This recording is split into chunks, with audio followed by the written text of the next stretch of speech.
famous people. And I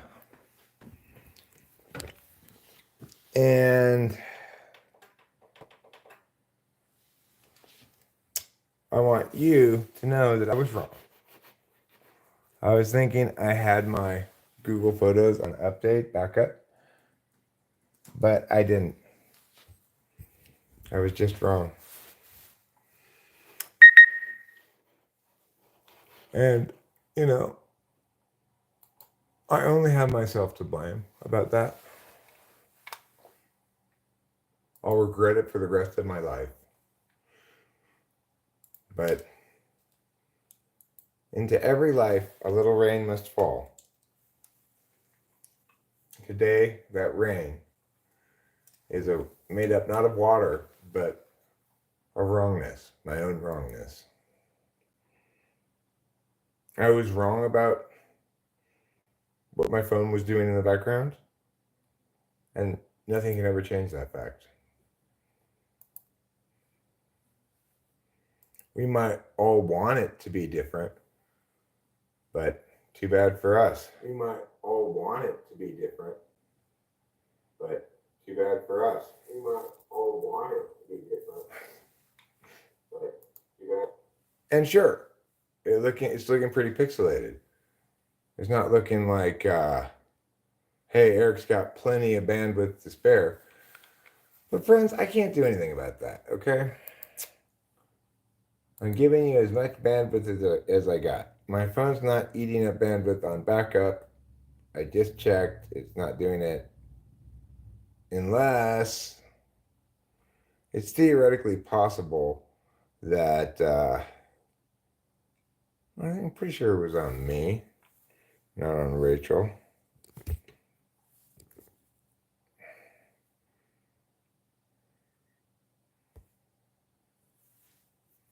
Yeah, I don't know. Does being pixelated hurt? Well, not that much because, I'm used to it. Back in the 90s, everybody was pixelated. Even just digital photographs were pixelated. Video games. All the world was pixelated. Just like back in the 30s and 40s, the world was all black and white.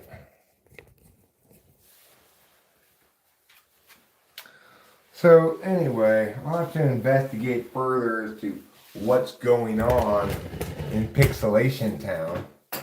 Maybe there's an answer, maybe there's not. What do I look like? Wikipedia? As expected, your presence here, noble and beloved live stream participants, has caused me to go poo. The laxative effect of live streaming vastly exceeds in efficacy any kind of laxative you can buy at the drugstore.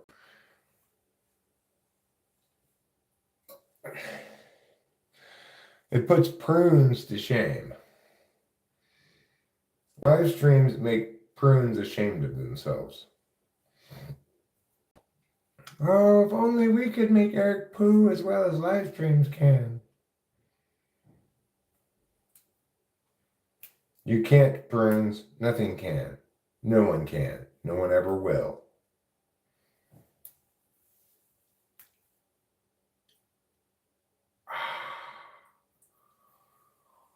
And then there's that satisfying post-poop pee that I'm having right now.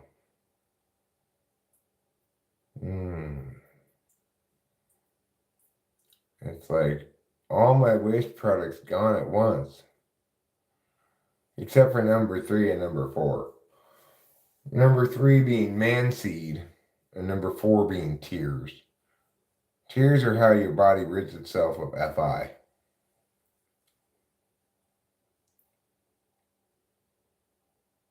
It's important to let yourself cry. You don't want to retain FI any more than you want to retain your semen, poo, or pee.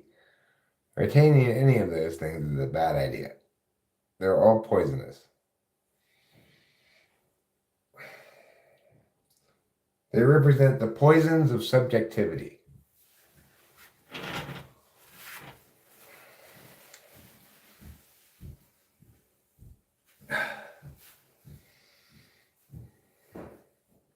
And, I find it interesting that, subjectively, just subjectiveness creates poisons. Hi, Nerly. Hi.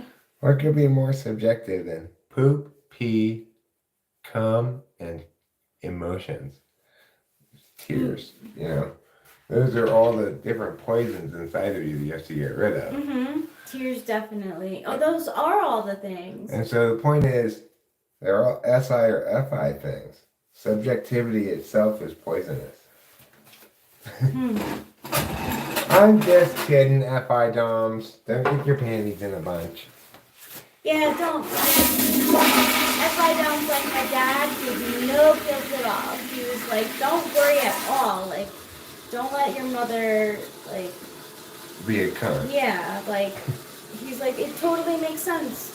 Of course you would have been there if you could have. Like, and I was like, yeah, of course I would have. Well, I'm glad it went that way. When you started the way you did, rather than following the script I laid out for you. I'm so sorry. It's I fine. don't realize It's I'm fine. doing that. It's fine. Rachel, stop apologizing. You did nothing wrong. I was afraid your dad was going to try to present a solution. No. Which you didn't really want. No, I asked him for a solution, and then I told him that we're going to get flowers, and he said, yes, definitely do that. So the goal of this stream is to try to get Eric to cry. Only certain kinds of tears are really good, though. Ideally, you're crying to process out negative emotions about something that's already happened, or to just process out your humanness by crying at some moving cartoon, for example, right? You don't want to cry because somebody's being mean to you. That's not good. That's not a good way to deal with your FI. Your FI, you want to get it out of you with tears. You don't want to create more FI. No. Just for the purpose of getting it out. That's not the point. That's not the point. So, yes, Daniel Hannah, I was actually pooing, but I'm proud to report, and I think you'll be extremely gratified to hear, that I successfully got a lot of poo out of me, probably all of my poo. I don't think I have any more poo in me for the next 12, 18 hours at least. Wow. Yeah, I feel really poo empty right now, too. Not just like, well, I got some of my poo out, but there's probably more poo up there, which is how I normally feel. This time I really feel like, because I already pooed earlier today. I already had a pretty big poo this morning. Did you? Yeah. So, when you get a double big poo on a single day, and they were both big, meters, meaty juicers, then probably that's about all the poo you could possibly have in you. That's wonderful. I'm so happy to hear. I had a good poo also. I'm glad to hear it. SE8 strikes again. What about that is SE8? I'm curious. I mean, who doesn't get pooers high? Like, I guess when you have a big poo and it really stretches out your butthole and you get that kind of like tingly feeling, that's probably why people have anal sex. That's why I got a new t-shirt that says, I do anal.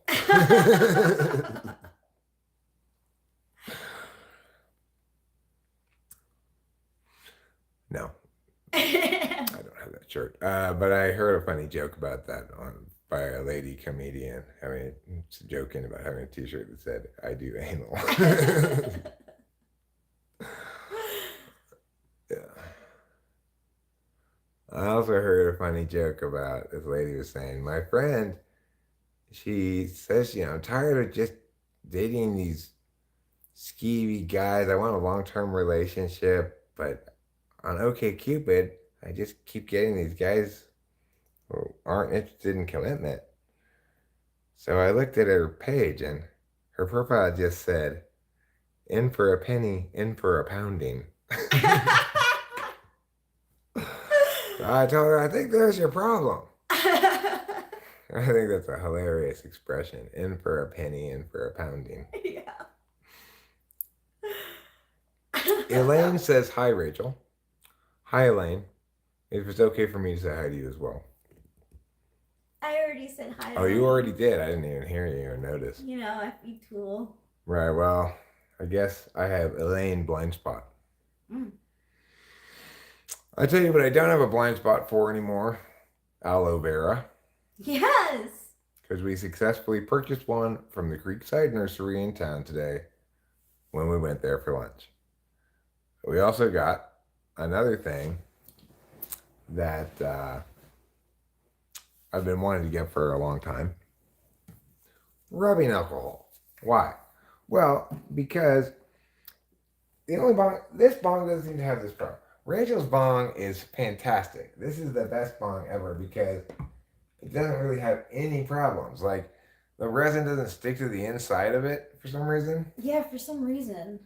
Wear your boxers backwards to poo without pulling them down. That is absolutely disgusting. Oh, no. You cannot poo. I could not have pooed that big poo through my pee slit in my boxers. I am wearing boxers today. I'm not wearing my Hugs. But you cannot. I cannot poo through my pee slit. No.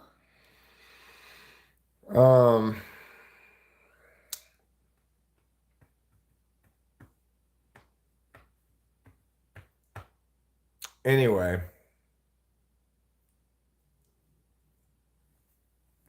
But the other kind of pooer's high there is when you have to poo, it's like on the event horizon of your butthole, but you just kind of wait for a minute. You don't actually go into the bathroom quite yet. You're trying to finish a cigarette.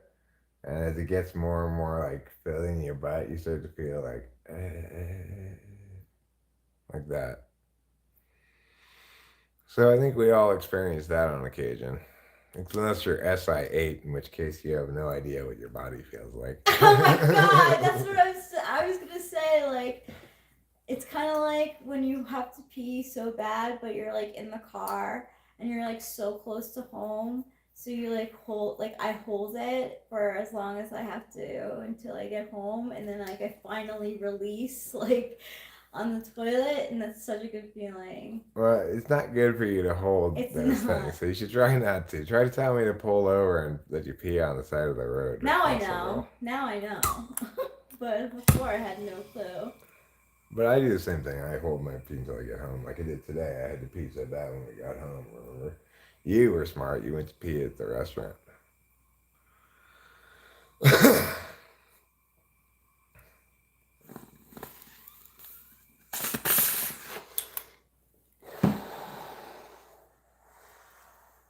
So I use this on this mouth part because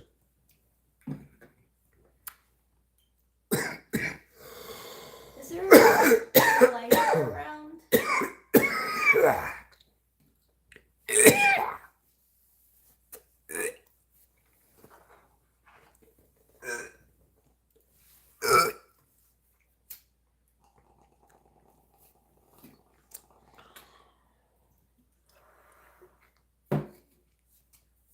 Has anyone else noticed the recent change to YouTube's interface? I noticed it on my phone that like the U has moved from the top to the bottom. You know what's annoying?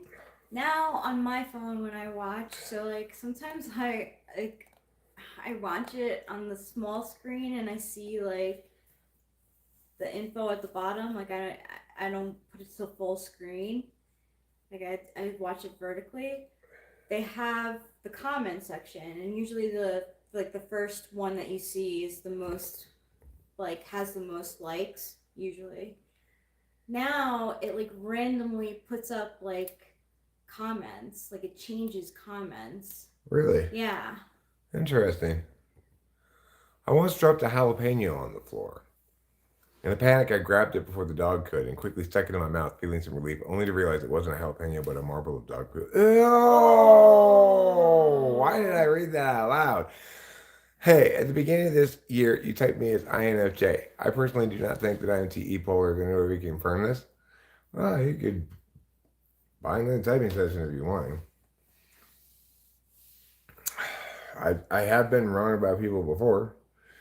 If I type you INFJ, there's a very high likelihood you're beta quadra, maybe you're ENFJ. I'm unlikely to type you NIDOM if you're, say, ISFJ or ESFJ. In theory, very unlikely for me to type you INFJ if you're INTJ, even though they're the same dominant function. No, the FE. It would be most likely if you're not INFJ that you're ENFJ. That'd be the most likely chance that I would have mistyped you. If you're not SI polar, however, then that seems unlikely.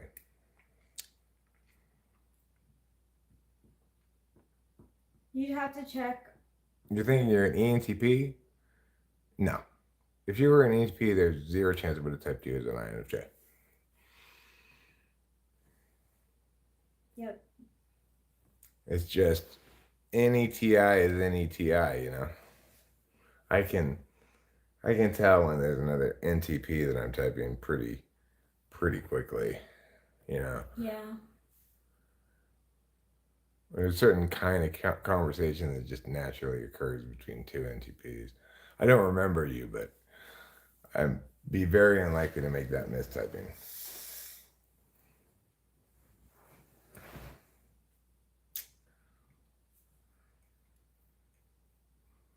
But anyway, so I'm glad that your dad did an excellent job of talking to you and making you feel better.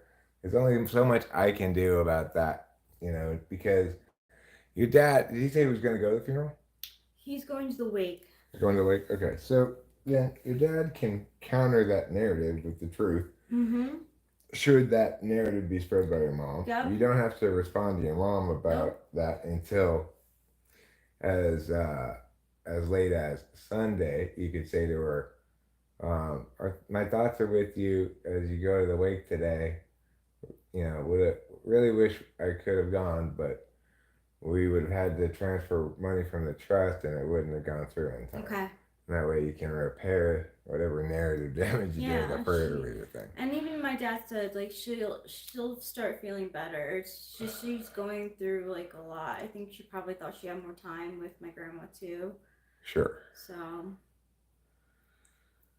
Yeah, I mean, the skip advertisement button has been rounded.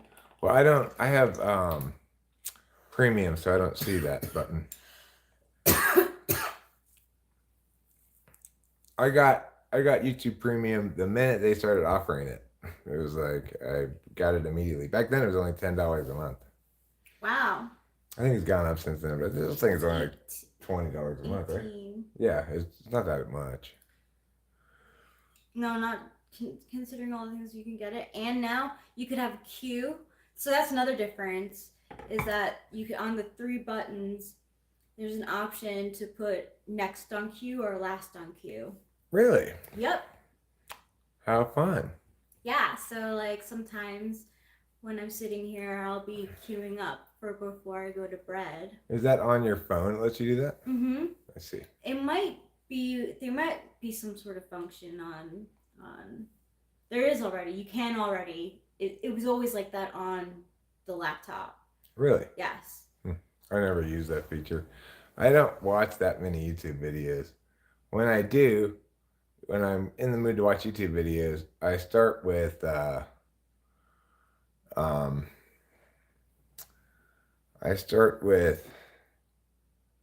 single video, and then I'll go down the recommended videos on the side and I'll pick next ones and put them in the next tab. That's how I play YouTube when I'm watching YouTube videos. I was watching them last night. I was watching comedians.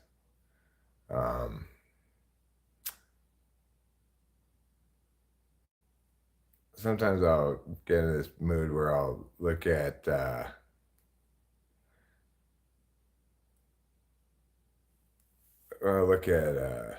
Saturday Night Live skits, and sometimes I'll watch some old ones that I've seen before. Like last night, I watched Dear Sister again for the first time in a long time. Ooh, what you say? That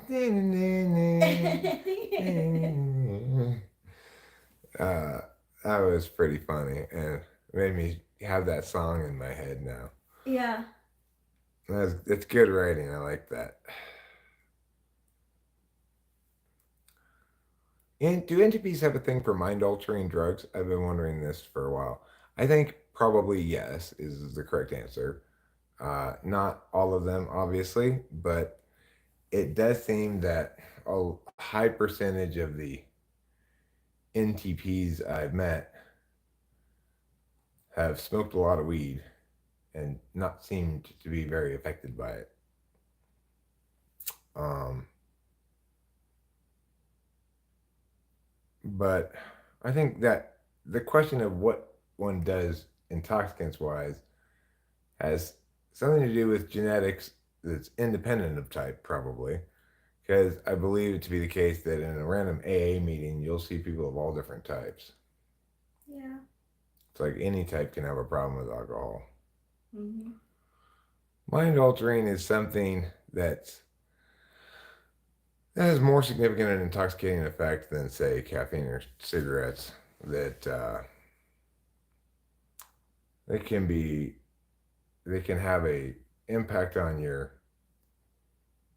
mental state slash mood that qualifies as fun or relaxing or some other positive thing in and of itself, independent of what you're doing.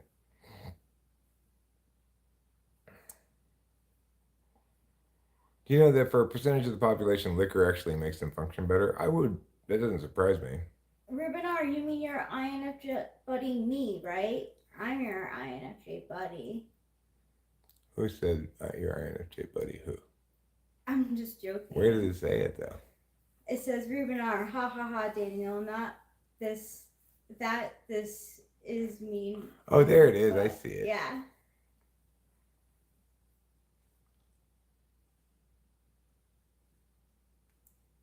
It's okay, I'm only joking. Because I remember your typing session with Aga and the topic of hypnosis came up. Well,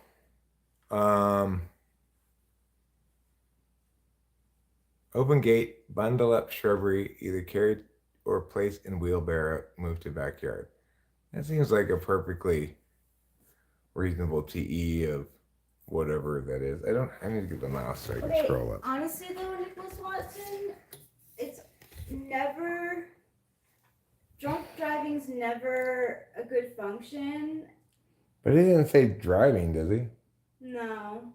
But you don't function better like while driving. Like, so in that case, it's not good. Like, you don't actually perform better driving when you're drunk driving. Open gate, bundle up shrubbery, carry or place in wheelbarrow, move to the backyard. Well, that is a very actually. Now that I look at Ruben's question, that is a very strange answer. Why are you presuming there's a gate? Number two, you're assuming you're talking about like cut off branches or something, not a whole shrubbery, and then you include in step two bundling and either carrying or placing in a wheelbarrow as though somehow that's all one step. Yeah, that is terrible, TE. I stand corrected. I would assume it was already in a pot. I'd say, bend to the knees, lift with your legs, then carry the potted plant to the backyard and put it where you want it to be.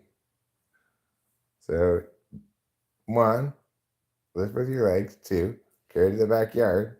3, set it down. Oh my gosh, Ruben R. In my head, like I was saying to myself, just move it. Just do my step 2 as well. Like I also would say, just move it. But see, the other thing, Daniel, Hannah, is if you are watching a lot of typing sessions or just are aware of what my TE questions are and are musing to yourself as you go about, well, I can do this now that I think about it, etc. That's not a good reason to think you're not TE polar. I mean, some people can drink. Some people can like hold their liquor, but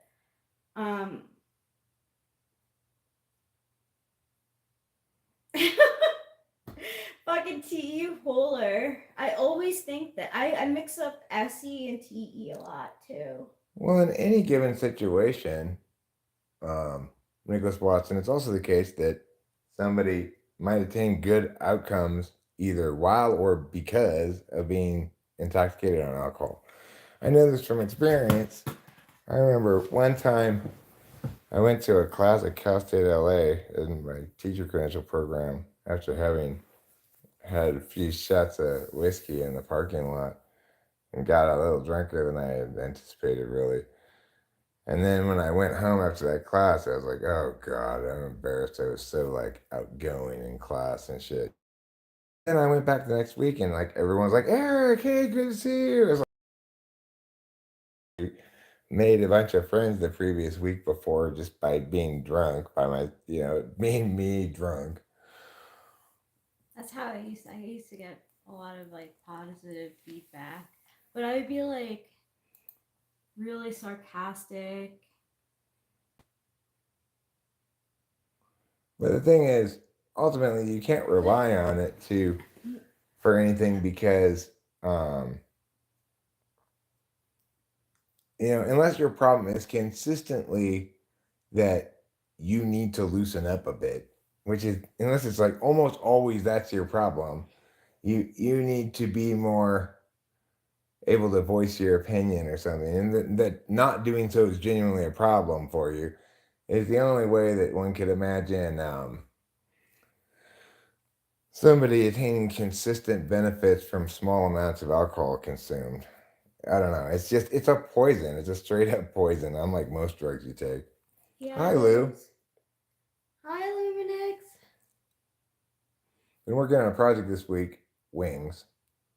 I'm so proud of you, TE. Really thought I was killing it. Then I realized I'd forgotten an integral step and had to undo a bunch. Oh. TE Nightmare. Hello, hello, hello. No, TE Nightmare is like getting so close to like finishing paperwork. Oh my god. And then lacking a piece of information. Yeah. That's really an SE problem.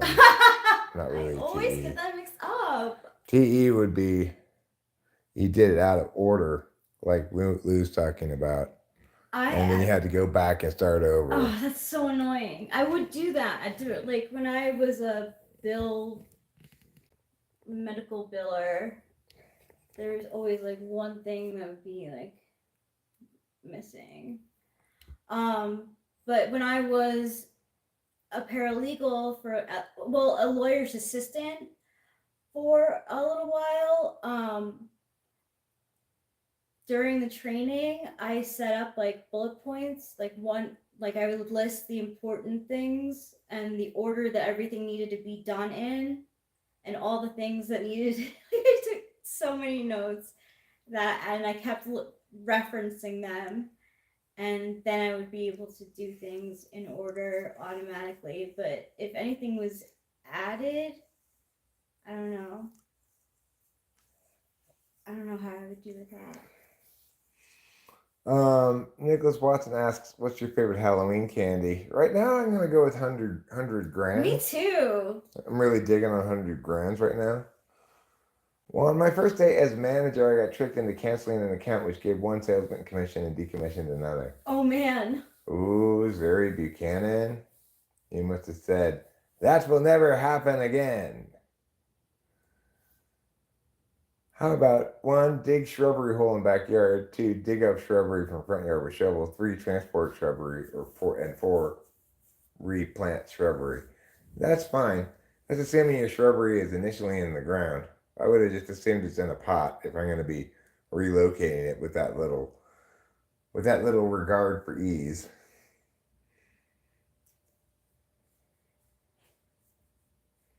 Yours is Reese's peanut butter cups, huh?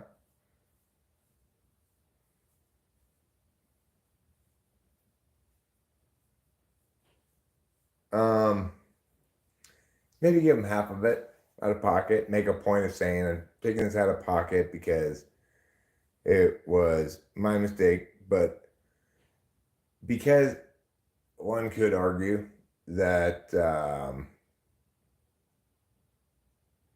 that it was probably a justifiable cancel. I'm only going to give you half the commission for it. Nicholas Watson, if you go to a Halloween party, do you go as yourself or do you dress up as something?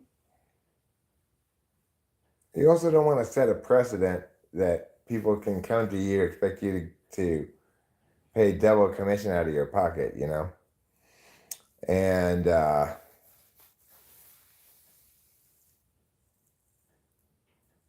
so, since you believe that you made a mistake as a manager by being manipulated by this salesman who's geographically closer to you, you might want to do that, you know, give him $25 or $20 or something, you know. But in doing so, stress that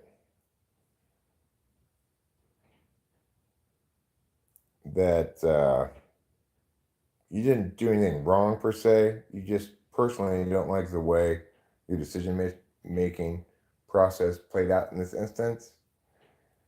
And so, to help yourself learn from that, you decided to out of pocket give him half of the commission.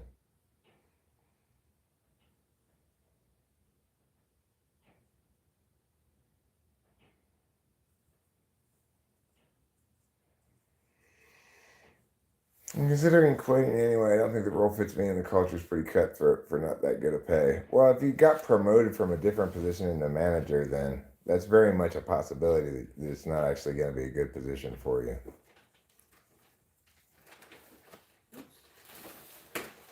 You know, I took on the role of director at this debate school I was working at, which made me spend a great deal of time on stuff other than coaching debate, which is what I wanted to do. I ended up making a whole curriculum for this school for multiple levels. And having to do like the hiring, firing, and making sure all the curriculum got to all the different classes and the different locations for the right week. And if somebody like called in sick, I'd have to find a sub or go out there myself and do it. You know, even if it was like all the way in fucking Irvine. So the thing is, I was a great debate coach. And I was a very effective director as well. But I should have been making what I was making for either of those two jobs, not both of them.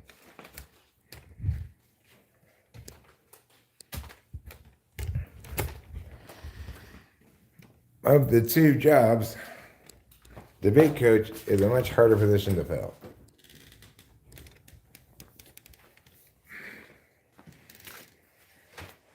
Administrator, well, curriculum generator is also a hard position to fill.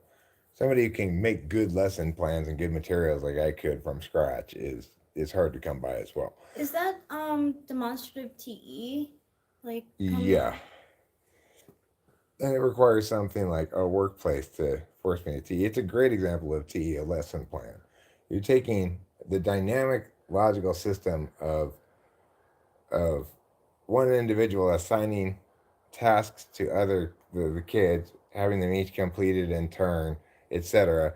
You're doing all that structuring within a time frame of a given class length, which is usually 2 hours minus 15 minutes for breaks and fucking around, you know.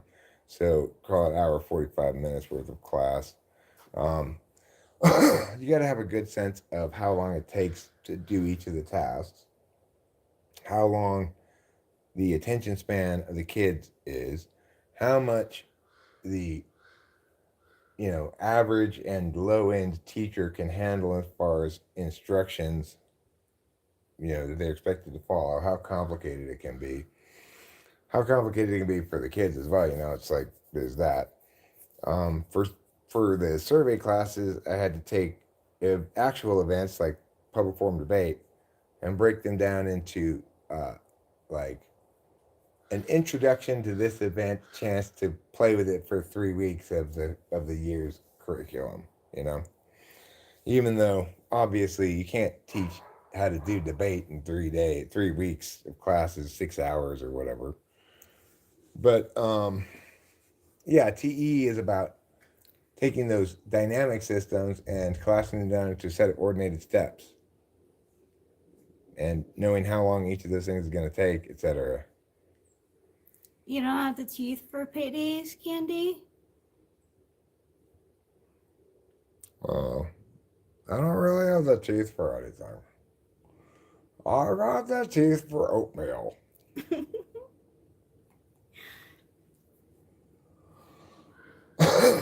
So I'm very glad that your dad made you feel better about all that. Yeah. And I'm glad, especially that you and I probably both feel as though we have a carrier of truth going to the wake to combat any negative narrative work your mom might do on site.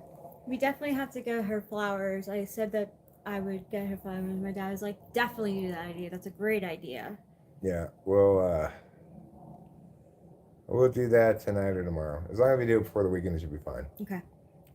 We can find a flower shop. Like I was googling that before, but then what happened with that nonsense with your mom happened, and then that disrailed our plans. That's what happened. So we will resume executing those plans. Look at all the little birds. Oh, so many little birds. I just want to give them more cutlets. I didn't put out any cutlets over there this morning. They're still getting yesterday's cutlets. Oh. I know the sound of the garage door is scary, little bird. But, oh no. Stupid Eric. I just closed it, not opened it. Oh, it was open? Yeah, because when I came home, I went in here and I went out this way. It wasn't open for very long, maybe like an hour or something. That's not bad. It's not too bad. At least it's clean in there, so I don't feel embarrassed. I also don't worry about people stealing stuff. That's good. You? No?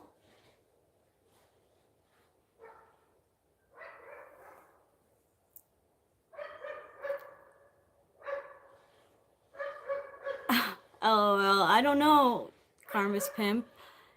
Karma's Pimp says, I wonder if anyone who likes candy corn would be satisfied with chowing down a candle. I don't know. I used to not like candy corn either, Rubenar. I didn't like getting it as a kid, but I can have it now. That's how it happens sometimes. But then one November, I didn't have any snack and a bunch of candy corn, so I decided to like candy corn. Sometimes you just decide that you like candy corn. I used to eat it by like eating the first part, like the white part first, then the yellow part, then the orange part. Like I would bite it in the sections of the color of the candy corn.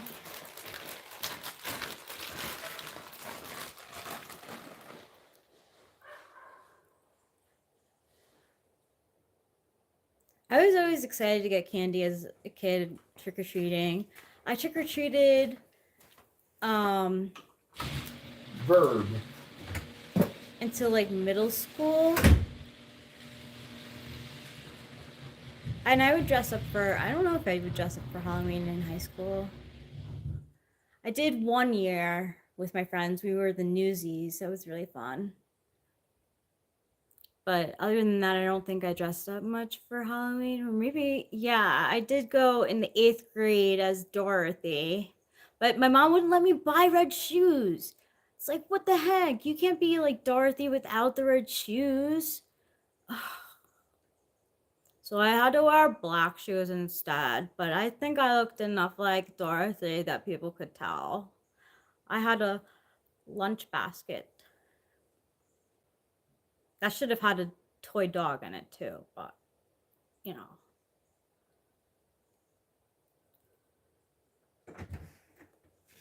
When it comes to winning Rachel's candy heart, it's peach rings or the highway.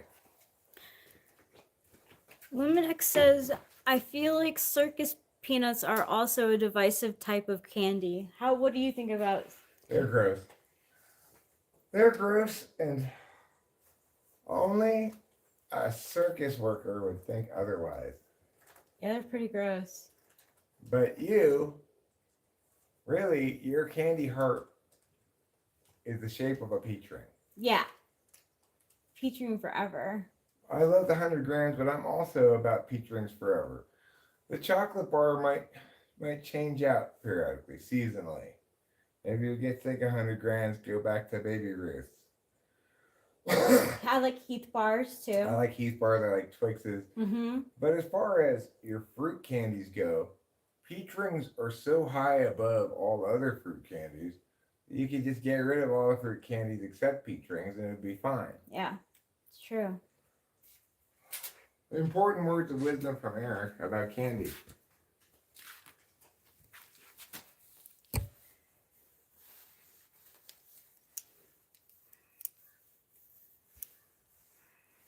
The pinks are probably the most popular, yeah? The pink what? Coke released a new flavor that was determined using AI. Oh my god, that reminds me of my Fury. The red only package of them has watermelon, which I felt very robbed by gross. I just want a cherry and strawberry, please. That's a good point, actually. You don't like watermelon? I like the fruit punch ones too. I like the reds and the pinks. Well, you know, periodically I get a bag of Jelly Bellies. Now, the thing is, only some of the flavors are good, Mm-hmm. but I still wouldn't want to try to just get a bag of only good Jelly Belly flavors. That'd be too complicated. There are too many permutations of flavors. Yes, I agree. When you go to Hershey, Pennsylvania, at the end of there's a store there at the amusement park, or next to it. Actually, it's the actual factory. They have a store where you could buy onlys. So Really? yeah. Well, fortunately, they sell peach rings by themselves. Yeah, they do. You don't ever encounter, oh, I can only get peach rings if I also get watermelon rings. No. Whereas we definitely encountered that phenomenon with the 100 grams the other day. Yeah. We saw a bag of mixed candy bars, including 100 grams, but no, just straight 100 grams. It's kind of like the Arizona Iced Tea Company. Why don't the store and the company just prioritize the flavors that always sell out first and buy more of those and not get the flavors that are less popular? Yeah. I mean, that's what not music, makeup companies do. They have their holy grail item and they just chug that out. It's and they rely on their loyal people. And it's like Arizona Light half and half. Yeah, it is. It's it may be a regular Arnold Palmer, but they call it light half and half. Yeah. And the only other kind of half and half they have has strawberry lemonade in it. That's should not even. No, it's not. Oh, it's not. No. Oh. But the important thing to note is the light one is not diet. Don't be thrown by the light. It's not diet. No, diet is in the white can. Regular is in the black can. And of course, never accidentally get diet. Might as well just throw the whole thing away. Every bit of you buy, just throw it straight into the trash.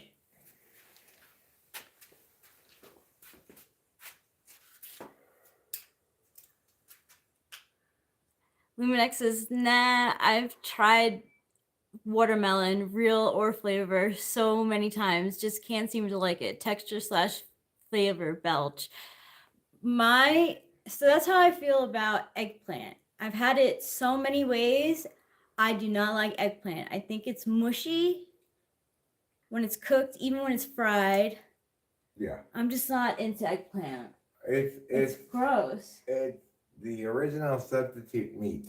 Yeah, like chicken parmesan is way better than eggplant Of parmesan. course. Like, how could anyone think different? It's like, how? Eggplant is The gross. only reason people have eggplants at all is because it's like, look, this plant grows this big ass purple thing, and you can eat it. So my mom grew eggplants. Why? Because I think she just liked the fact that it made a big fruit. Probably. And she grew cucumbers for the same reason. Oh, look how big this cucumber is. It's so big. We're going to get so many cucumbers from this. Of course, who likes cucumbers? My mom and dad liked them. My sister loves cucumbers. And they either barely have any flavor or they're pickles. I like them as pickles. I like them as pickles. Yeah. Pickles aren't cucumbers. They're pickles. Sure, they're made out of cucumbers, but that's different. I like pickled things in general. I like pickled things in general too. And cucumbers pickle well. Yes, they do. But the thing is, what don't you get a lot of in a pickle? You don't get much cucumber flavor. No, you get vinegar. It's like pickle juice. Yeah, pickle juice. Yeah. Let me put the cigarette out. Let me go back inside. Hi, Winston's mom.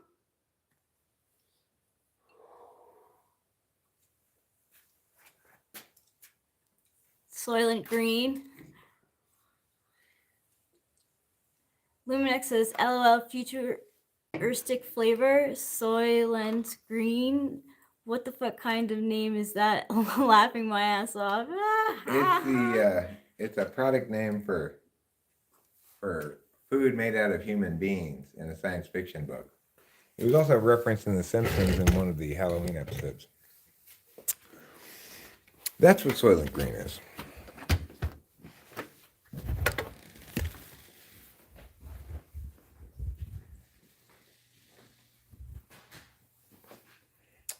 Yeah, I don't remember the science fiction book that it was in, but it was in some science fiction book, some famous one.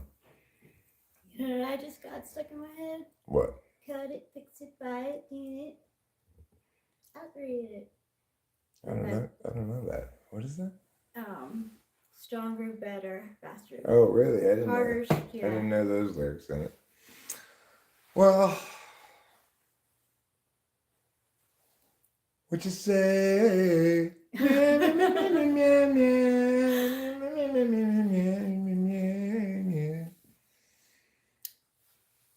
That's great comedy, great art, that little short they made with that song. And it has so few like lines in it. It's just they keep shooting each other. That song starts playing. It's funny. It is funny. I also enjoy that. Not Purnell, but the other guy in the Lazy Sunday song, Chronicles of Narnia. Yeah. Like, who's not Purnell, but the other guy? Andy Samberg. Andy Samberg. He has another song called "I'm on a Boat." It's funny. I wonder if I'll like it. It's like I think you've seen it before, probably. It's like a rap song. I don't think so. I've missed when I don't know a lot of like the video shorts from Andy Samberg time. Well, that one I don't think was played on Saturday Night Live, but it's funny. It's a music video and a song called "I'm on a Boat."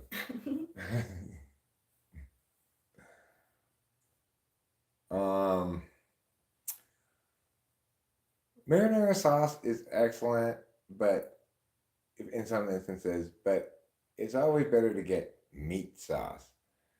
People don't seem to necessarily get that red sauce is either marinara sauce or meat sauce. Those are different things. And meat sauce is the better one. I like regular, like marinara sauce? not regular marinara sauce. I like it because the marinara sauce has diced tomatoes in it, tomato chunks, and I don't like that. I like red sauce, which is just like the canned stuff, no chunks of anything in it. Like that's how my grandma La Pelosi used to make it, so that's how I like it. That's like tomato sauce. Yeah. Yeah. That's better than marinara sauce. I agree, but my favorite is meat sauce, which is basically like tomato sauce with ground beef Ground in beef it. in it. Yep. Yeah. Yeah. Yeah. That's a hearty meal right there. Yeah, you can put that over pasta and then it's an actual Oh meal. If you man. just have pasta with marinara sauce, then it's like you're still hungry or you get hungry again 1 hour later.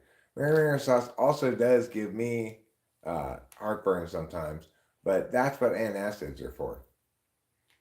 So it's like one of the best meals in Los Angeles, in my opinion, is the lasagna at Casa Bianca, which is lasagna with meat sauce.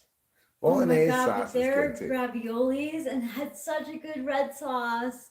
Rachel got the raviolis, but I Yeah. got the lasagna. And you know what? We didn't really try each other's food that much. No, but why does that matter? So I can't really say for sure. Is my point that the raviolis aren't I'm a as good. ravioli like. They might be as good as the lasagna. You're a ravioli connoisseur. I really am, because that's all I get when I go to like uh Italian restaurants. Really, is ravioli. Yeah, well, it's like Stuffed Italian restaurants house. or like Mexican restaurants. I'll try a couple of things, but I'm not thrilled with the first thing. Like Casa Bianca, not everything's fantastic. I went there one time; they were out of the lasagna. I would have had to wait 45 minutes, so I got the waitress's recommendation. It wasn't nearly as good. No, it wasn't. It didn't look as good either. And so next time when I went and I had to wait, I said, I don't care. I want lasagna. I will wait. And it was good again. That was a fun restaurant. We ate there a few times. Yeah, we did. Several. I went there with Dave and Natalie. I'm glad to hear, Karma's Pimp, that your disgust for red sauce is an absolute. Went there with Cameron one time, got pizza. Remember?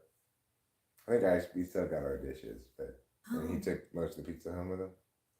Oh, I don't remember that. Well, I have a video from that trip somewhere. So, in fact, for some reason, I don't remember. I don't know if it was Google Photos. I think it was Google Photos. It said memories from a year ago, and it showed us and Cameron at Casabianca. Oh, cool.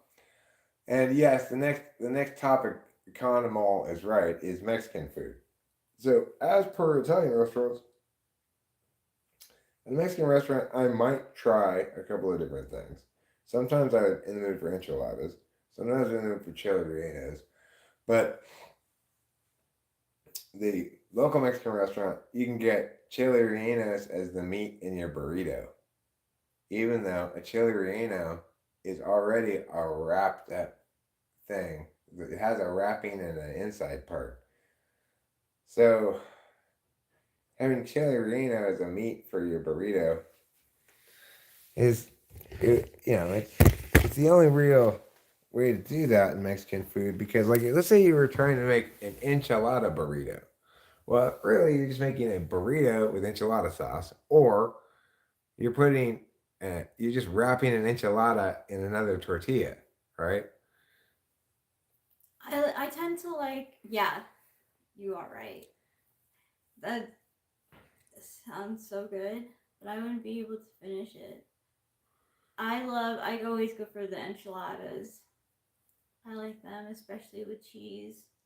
So Conamol says, as far as Mexican salsa is concerned, I like green tomatillo sauce over pretty much any red sauce. Well, we're a little picky about our salsas as well. We get mild salsa, but we buy it at the store to eat with chips at home. The Mexican restaurant in town, they have pretty good salsa. We like it. Yeah. And but they put some red stuff on the chips. Yeah. I don't know what that red stuff is. I don't know what it is either. It's either paprika or seasoning salt. I'm not sure. It doesn't taste bad, but it just I don't like the way it looks. You know. Well, it's not on all of them evenly. It's on some of them. Yeah. You like it hot, huh? Well, according to a movie they once made, some do like it hot. I think those old comedians who worked together were in that movie. Who were they? Was Bob Hope in that movie? Who was in the movie Some Like It Hot. Something Curtis? Tony Curtis? Was he in that movie? Marilyn Monroe in it? Yeah, she was in it, but there were two guys in it too, right? Oh, I don't remember. I think it's a cross-dressing comedy. I've never seen it. I've never seen it either, but I think it is. I think that Some Like It Hot, the two guys in it are cross-dressing. Jack Lemmon.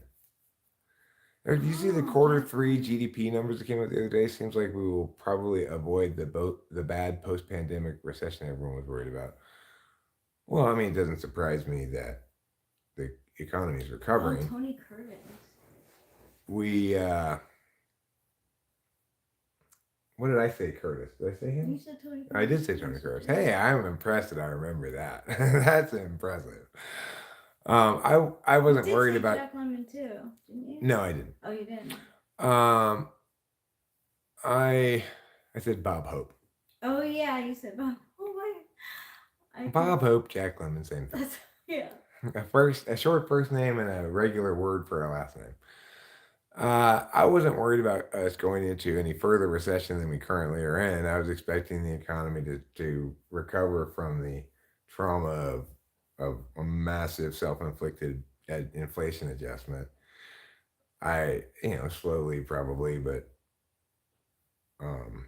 obviously the solution to locking everybody up for a year is to let everybody go back to work where, money is made.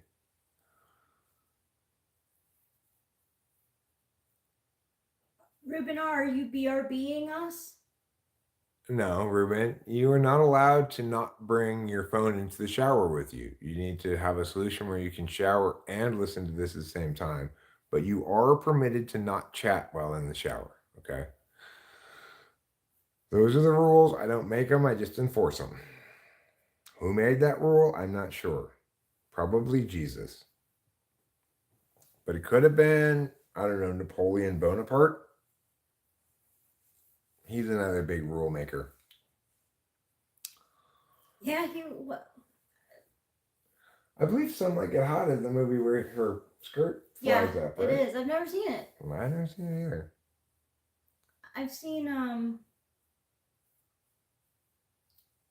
7 Year Itch.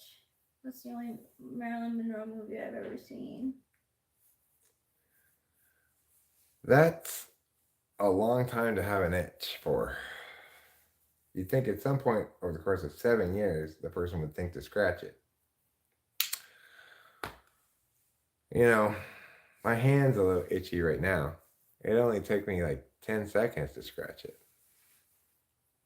Why do they call it the 7 Year Itch? Because they say once couples been together for 7 years, there's a desire to cheat or something, or stray, or whatever. I think that's only the case in old-fashioned relationships where people got married too young.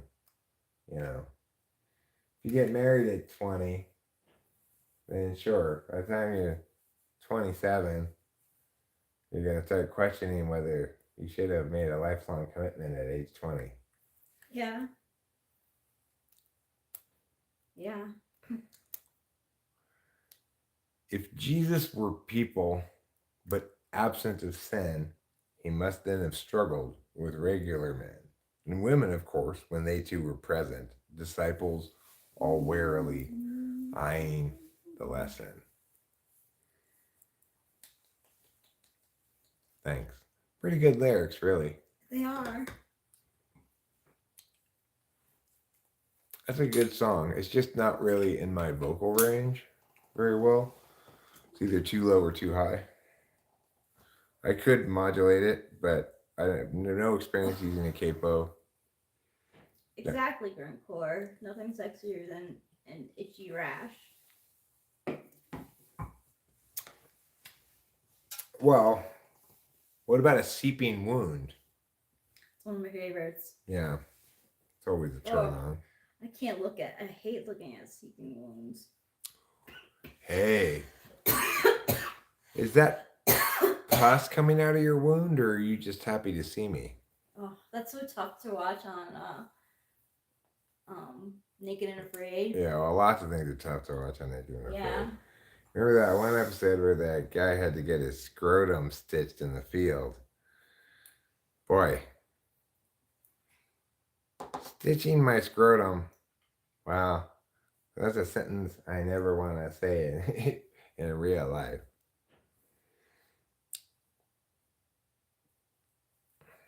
You know, the woman who was on the last episode of Naked and Afraid, or maybe the one before, I don't remember, was saying how she worked as a nurse in Hawaii, and she knew going in one of the problems is because she has to deal with this a lot with people who are camping in Hawaii, bugs in her vagina.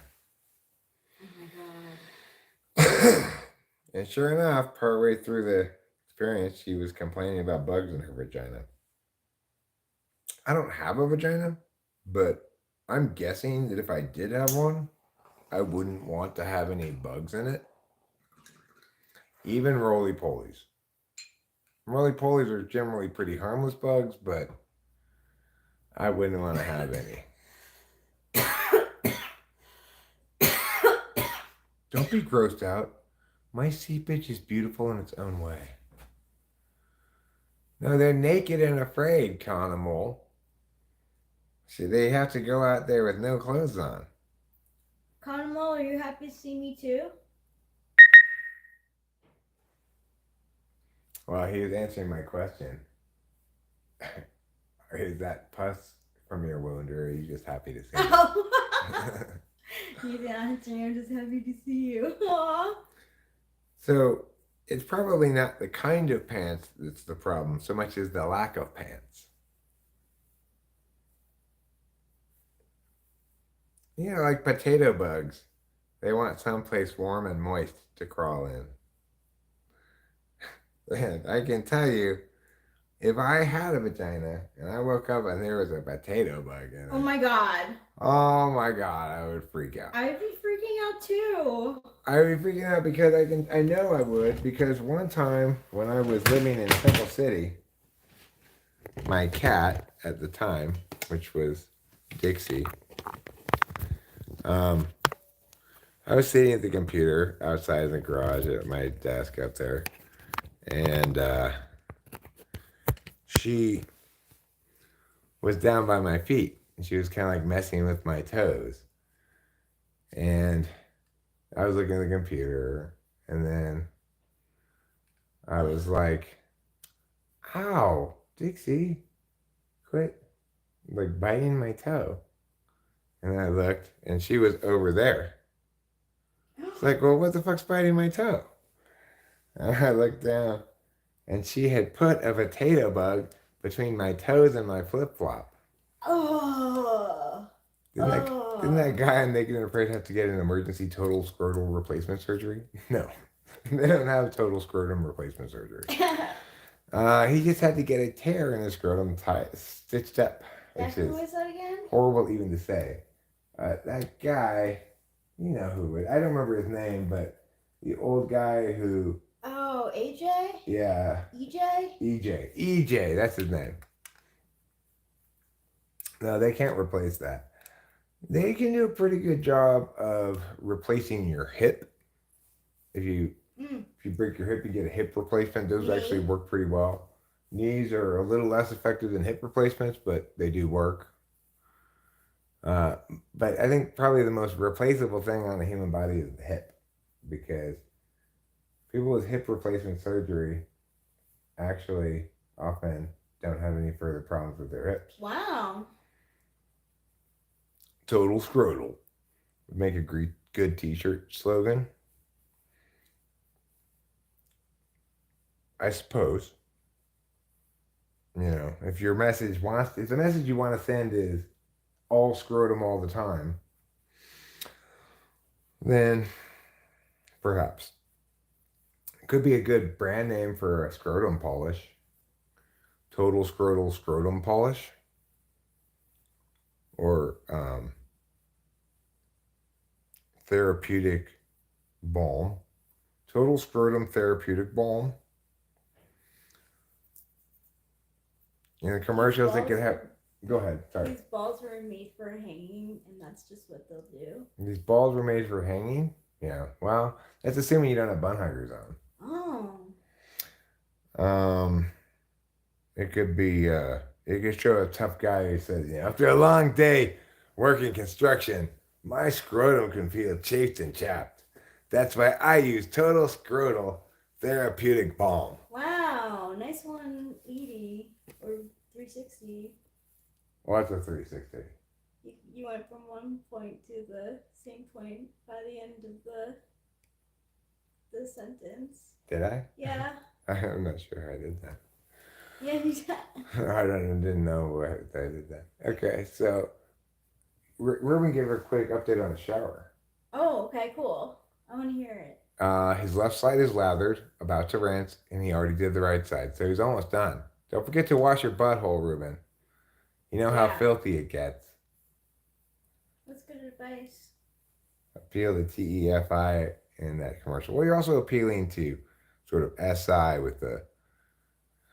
with people's workaday experience. You're trying to pitch it to construction workers. It's going to appeal to their SI, but to men who feel like I'm not that manly because I work in an office. I can be more manly now by getting this total scrotal restorative balm. With what? Restorative balm. Restorative balm? Yeah. It's a cream that you rub on your scrotum. Total scrotal restorative balm. Total scrotal restorative balm. Mm-hmm. It's not an easy name to say necessarily, but what you got to do then is get men to think it's tough to put on scrotum balm. So then that's where the commercial comes No, in? there's no bun huggers in that commercial. That's why I was confused by your comment about me going 360. You must have misheard me. I just said, when I'm done working all day on my construction job, my scrotum can be chapped and chafed. Oh yeah, I really was thinking that you... That's why I use total scrotal restorative balm every night. This keeps my scrotum supple and keeps me working till the end of the day. And then he holds up the tube of it. Like udder cream for balls. Yeah, I encountered udder cream in Kansas when I went to the hardware store. They had udder cream there. I'd never seen it or heard of that thing before then. It's for cows? Yeah. You rub it on their udders so they don't get sore from, I guess, milking. Yeah. Where was that you saw? Kansas. Pratt, Kansas. In Pratt, Kansas. Pratt? Mm-hmm. Pratt, Kansas. I have a little short about it somewhere on the channel named Yam Yam Yaz Udder Cream. I was like, is this really a product? Oh, look, he lives in Kansas, South Central area, near Oklahoma. Do you know where Pratt is? I can't go back to Kansas. But I also can't go back to Oklahoma. So, if I go back to Oklahoma, they might arrest me for failure to appear on a speeding ticket.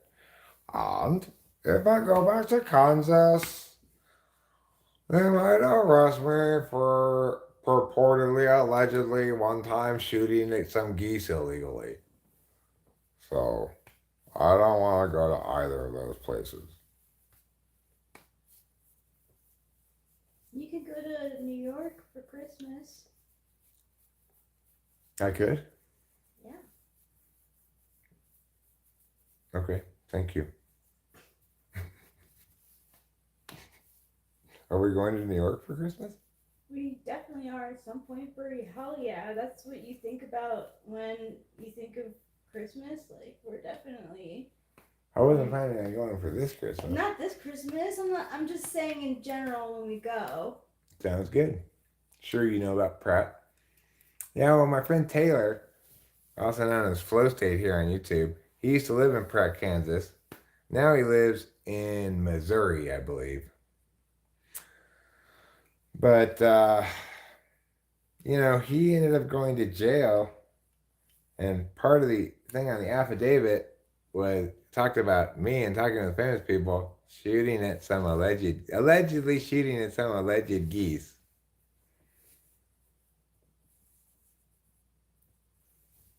I can tell you for sure, whatever I allegedly might have been allegedly shooting at, I did not hit anything.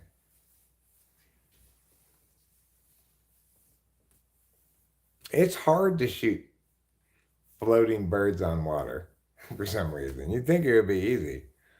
Uh-uh.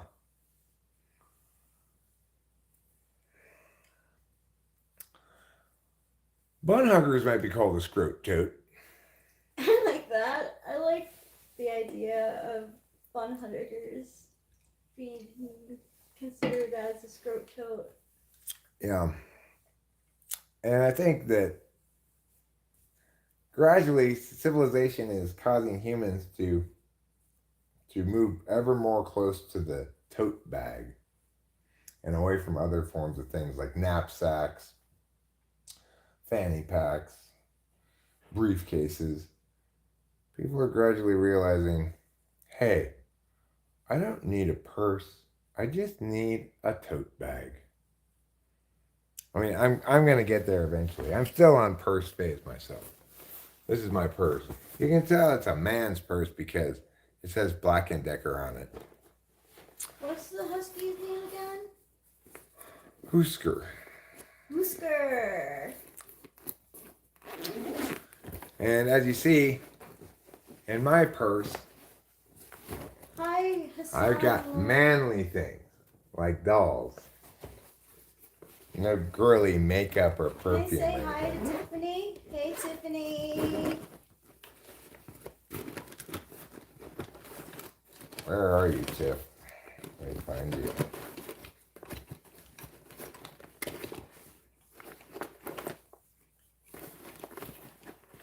Oh, you're not later. You're not later. Yeah. You're spent a long time with us. So much. You're right, I do. Oh, look, that's my lifetime. Tiffany, this is not your. Oh, of course, that's my lifetime. I found it. No, all your lifetime belongs to me. So, Tiffany, what happened to the metal part of your hand? Oh, well, I don't know. Maybe in a bag, but I'll put it on this room all that stuff. Cool. There. Now I can hack any network. Ooh. You sure are powerful, Tiffany. You can hack any network. Yes. Somebody should hire you to help them on a heist. A caper of some sort. Yeah, a caper would be great. All your scrotes belong to totes. Hello, lady. How are you? I say you say hello to me. That is correct. Yes, it is, Tiffany. It's very correct.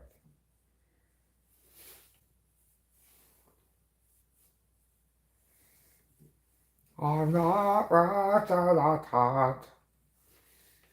I can't get that song out of my head. Oh, well, you know what song I can't get out of my head, Tiffany? Ooh, what you say? Me, me, me, me, me, me, me, me, me, me.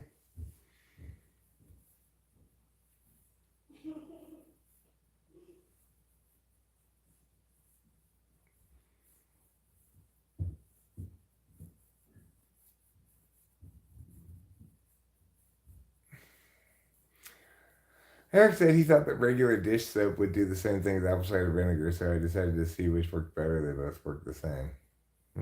Same. We don't have those little bugs inside the house. We at the peak of them, an occasional one would get inside and bug us, but now there really aren't any little bugs around anymore because it's gotten cold. Tomorrow's going to be a record low here for this date. Like, oh, she the devil. She a bad little bitch. She a rebel. I always get the songs from YouTube shorts stuck in my head. I don't know that song. The other thing I've been singing a lot today, and yesterday too, is this one part from one of my own songs, which is part of 100,000 million years ago. Goes, the slope presents a fork, not easy stopping short. Too far along to turn around, Meow, meow, meow, meow, meow, meow. Meow, meow, meow, meow, meow, meow. Meow, meow, meow, meow, meow, meow. Enemy ground, enemy ground. That part I've been singing last couple of days too.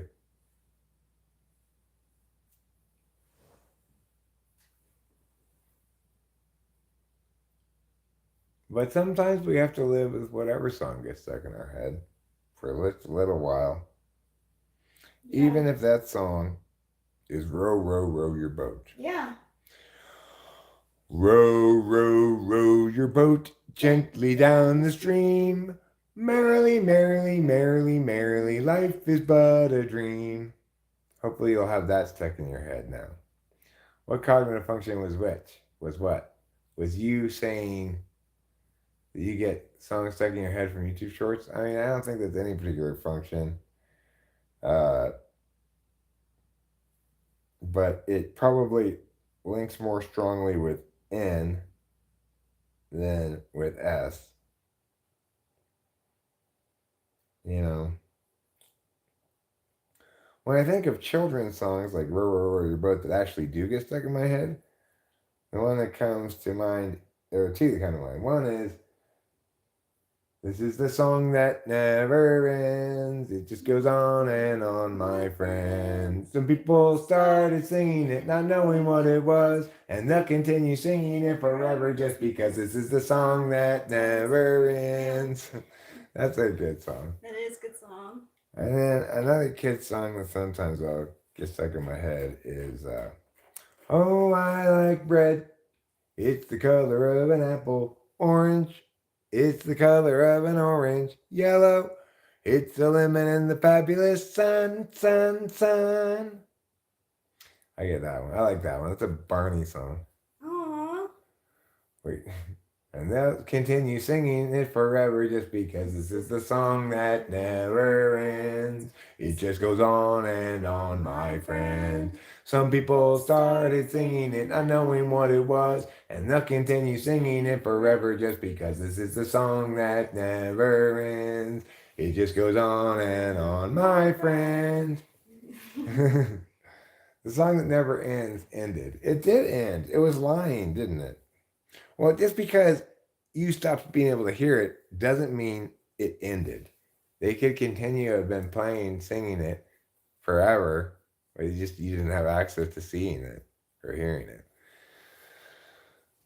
Oh, Captain Planet was absolutely fucking unbearably horrible and bad. Everything about Captain Planet was shitty. Don't make fun of me. I used to like it as a kid. Well, you were a kid. I was an adult watching it. Oh, I can only imagine what it was like for you as an adult. It was a cartoon that neither Delilah or I wanted to watch, but me especially. Or maybe it was before then that Captain Planet came out. I don't remember exactly when Captain Planet came out. Maybe it was in reruns. The 90s. So maybe it was in reruns when Delilah was a kid.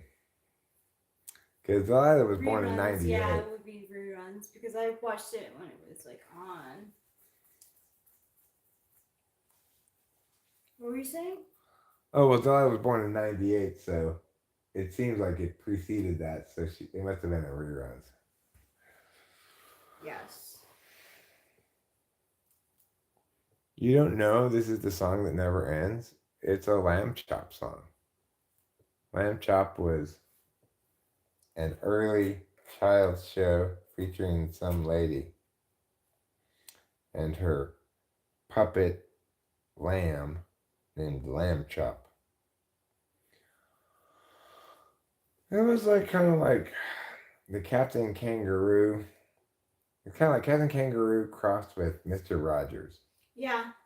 There was a dog too, right? Was there? I believe so. I watched Lamb Chop as a kid too.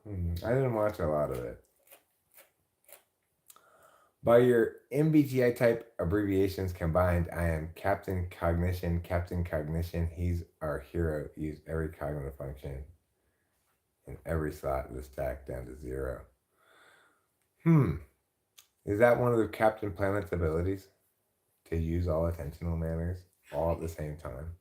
He can know, act, interface, deliberate in both ways, continually, concurrently, all the time. Wow. You must have a lot of parallel processing channels.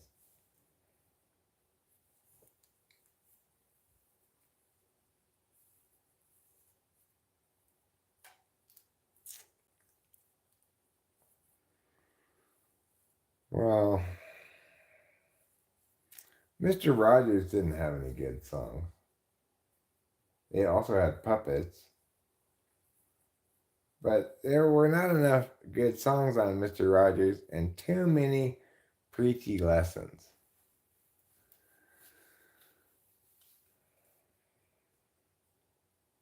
Nobody likes the regular Barney song as well because it's terrible. Yeah. There's nothing to like about that song. Another child song that has good singability is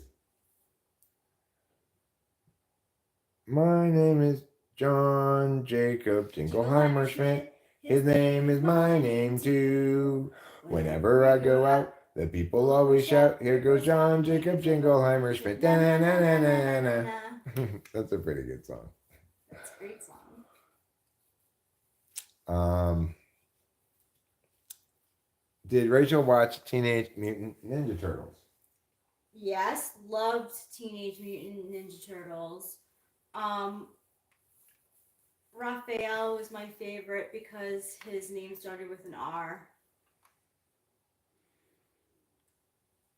Well, if you are an ESTP or an ESFP, then it is indeed your 8-slot function. Oh, Luminix, you're right. It's a wonderful day in the neighborhood. Wonderful day for a neighbor. Would you be mine? Yeah, but that's the only song every episode of Mr. Yeah, Rogers. that's true. It's the opening song. It doesn't have songs in it, per se.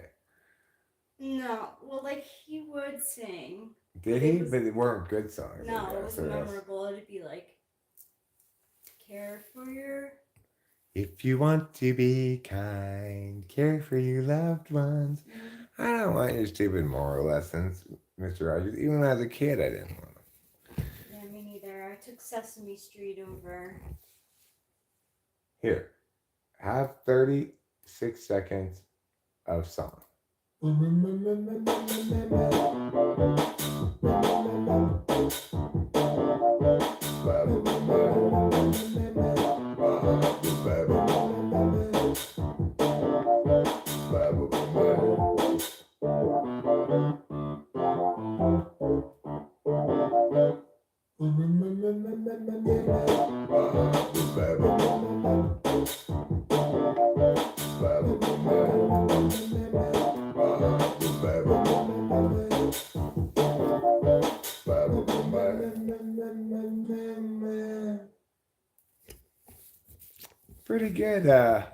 Pretty good 35 seconds right there. Meh. It's really fun. Pretty fun. Yeah, it is.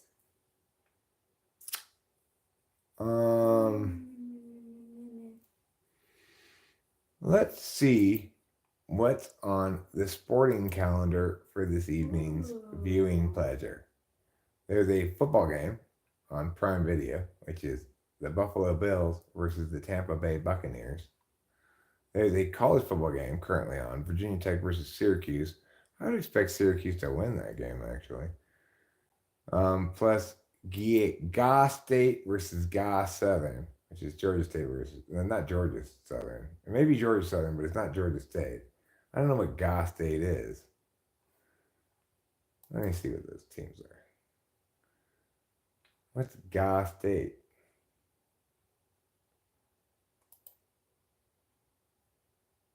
Yeah, it is Georgia State. Georgia State versus Georgia Southern.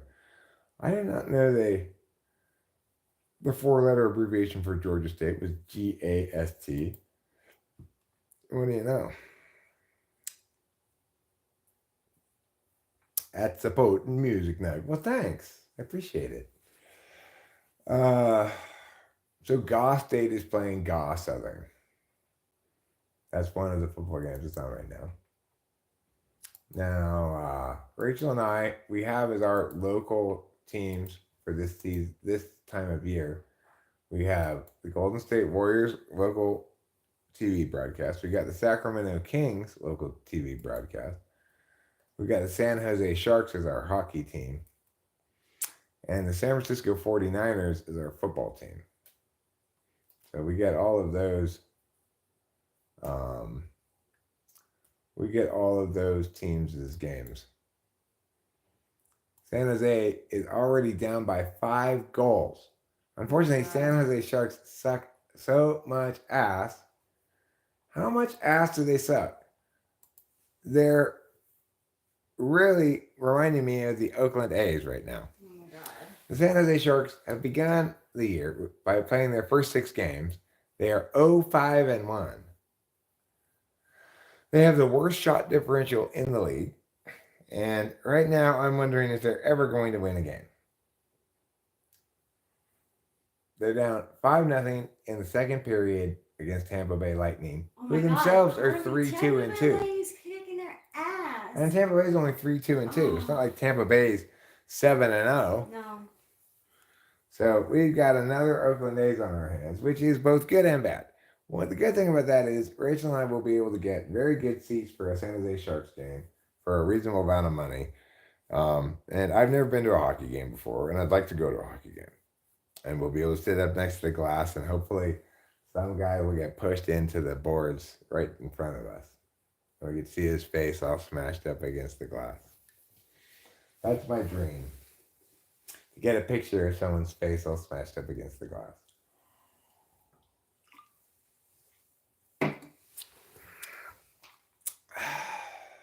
I'm used to rooting for the New York Rangers. Yeah. They're right here. They're 4-2. They're doing great. Their game comes on at 6. I wouldn't mind watching their game. Cool. I'd rather be a Rangers fan and have them win than be a San Jose fan. We'll be able to see this Rangers game too because we have Hulu, which is where all the ESPN Plus broadcasts are broadcast on too. So that's good. It is good. Rachel, do you know about the Jellycats? No, I do not. What are the Jellycats, Eliana Diaz? Oh no, her leg is stuck. Or what? No, I know her leg is stuck. Oh. I can undo that with a little bit of nail polish remover. I stuck them with super glue. So I was trying to get her legs to be not so floppy, right? But not all the way stuck. But I failed to manage that. I was just about Jellycats. Do you know about Jellycats? I bet there's some kind of little Beanie Baby kind of doll thing. Don't her braids look nice? They look beautiful, Rachel. You did a fabulous job of braiding her hair. Thank you. You're so done, lady. I'm glad. You have proved yourself a worthy serving girl.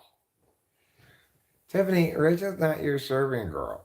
Shut up yourself as all by. Okay, I will. I'll shut up. It's really Tiffany's world that we all live in. Yeah.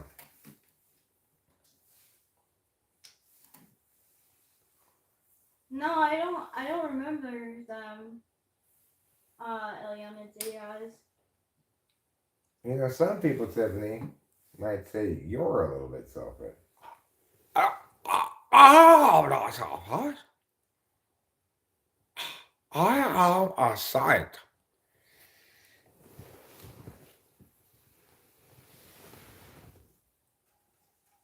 Let's see if this rubbing alcohol unsticks your legs. Thanks, Luminix. No, it doesn't. The rubbing alcohol doesn't unstick her legs. So, What that tells us is we're going to have to use nail polish remover, which is more suited to that particular job than rubbing alcohol. I remember when Beanie Babies were all the craze, and like the Princess Diana one was like one of the most like rare and Beanie Baby there was, and if you had it, you get like a lot of money from it. But I wasn't really into Beanie Babies. Well, I was for a little while. I was trying to grow them into just a plate of refried beans, but I never got anywhere with the project. It was one of the first reasons I had to disbelieve in evolution.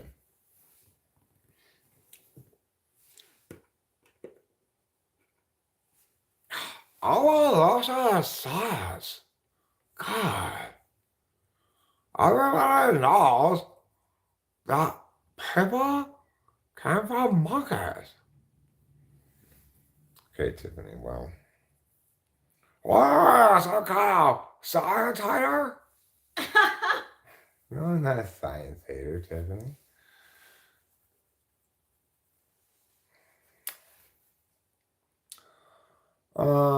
So let's talk a little bit about irregularity. If you are irregular, which is to say you're not pooping enough, what I want you to do is to go poop right now. Just go into that bathroom, sit down on that toilet, and you give yourself a little pooping, okay? I had a poop this morning, so I think I'm good. Oh, I'm not talking to you, Rachel. Oh. I'm well aware. I have one of the things that every time you poo, you may not know I'm aware, but I'm listening from a long distance away and I click it. So I know. I know exactly how many poos you've had. Somebody better keep track of that. You're clearly not keeping track of it. Yeah. Do you think MBTI is criticized for the same thing that evolution is criticized for, but evolution isn't broadly accepted? No, evolution is, yeah, it is broadly accepted. Well, I mean, the thing is, a cognitive function model, as the way I express it, makes a vastly more robust and defensible case than does evolution for speciation. My objections to evolution are straightforward enough. You know, and they're very different from the objections somebody might make towards MBTI.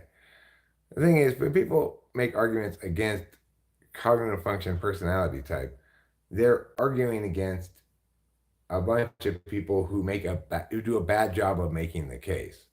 So if you're arguing against people who do a bad job of making the case, then you may very legitimately be negating something for good reason, just not aware that the case that you're negating doesn't represent the correct, the best case for the thing, right? Oh, good. I'll have to watch it again, Luminex. After watching his video, I mean, not again. I watched one of his videos a while back and watched it one since. So I'll have to watch one again. I like that guy. He seems nice.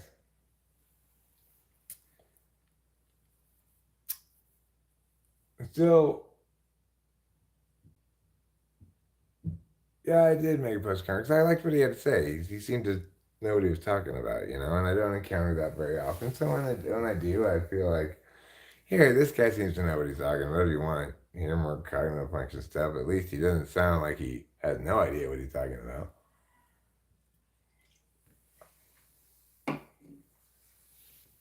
Oh yeah, cognitive functions make a lot more sense than speciation via genomic change via random mutations that somehow link to environmental change, I guess ability to thrive under environmental pressures, but it just doesn't make any sense for lots of reasons. Cognitive functions may be predicated on less of an empirical basis. Like, in other words,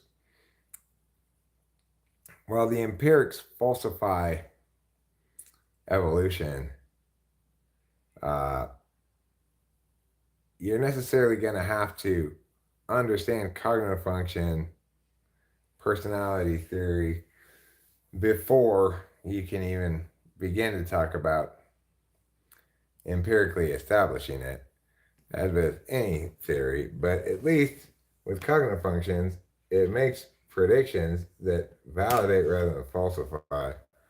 That's not proof of it being correct. It's just, it's predictions that the model makes that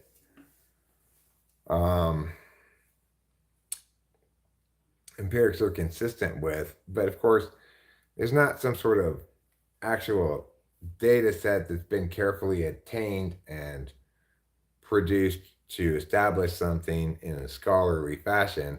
I'm just saying, my experience is when typing people is that if you've got, say, a deliberation function as your polar, you also have one as your tool, and you'll get answers consistent with both. F5 polar is a wonderful polar to have. Unlike, say, SE polar, which makes you live in a cave. SE polar seems to me the most crippling polar of all. As an SE 8th person, though, that might be, I feel the pain of SE 7 because my SE is not great either, So there may be some personal bias there in saying that. But it seems to me that SE polar is the most crippling because SE is attaining actual impacts, pulling the trigger on things, actually accomplishing stuff, doing shit. You can't do things, then that makes it pretty hard to have an easy life. But as I mentioned earlier, and I will mention it again now because it's on my mind and makes me happy. I was very happy to hear that our realtor up here, David, was doing like a deal of sorts with some prospective home buyers up here who also needed to sell their house like we had needed to sell our house, except unlike us, they didn't have a realtor down there yet. So David said, well, I've got a realtor for you. I know a really good realtor down there for selling houses. And he called Dean, with whom he had worked with me and Rachel, our realtor from down there, and said, hey, I've got a referral for you on this $2 million house in South Pass. You're going to make a deal where you give me a referrals fee. And both David and Dean made a lot of money out of that deal. And they were both able to make a lot of money out of it because they had both worked with us. And that made me very happy. I felt like, oh, good. These people enjoy additional professional benefits besides the immediate from working with us. Since they both did a great job, I want them to experience successes.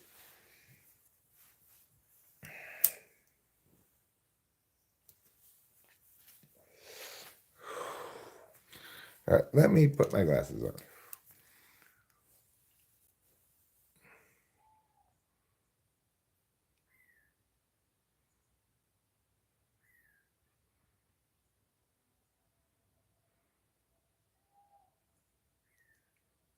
I saw that live stream when it was happening, but I did not join it. I think I don't remember what I was doing.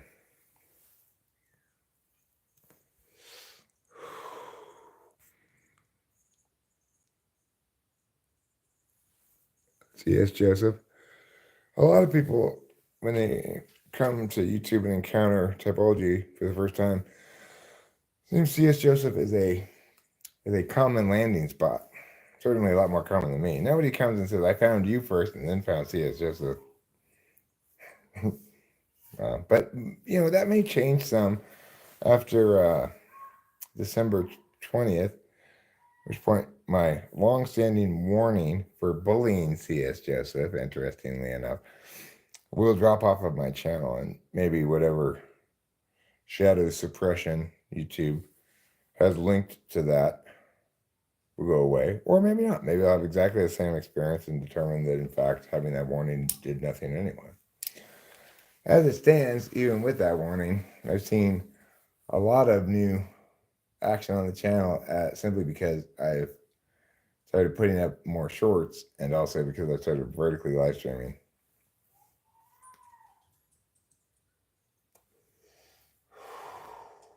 Both of which drive a lot of new eyes to the channel.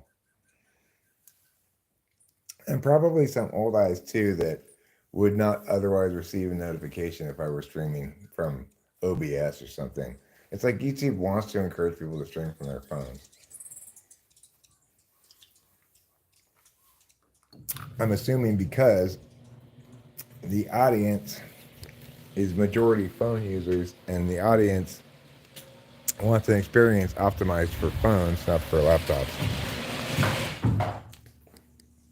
Obviously, YouTube cares way more about viewers than it does creators, because creators ultimately don't make them any money. Viewers make them money. Creators just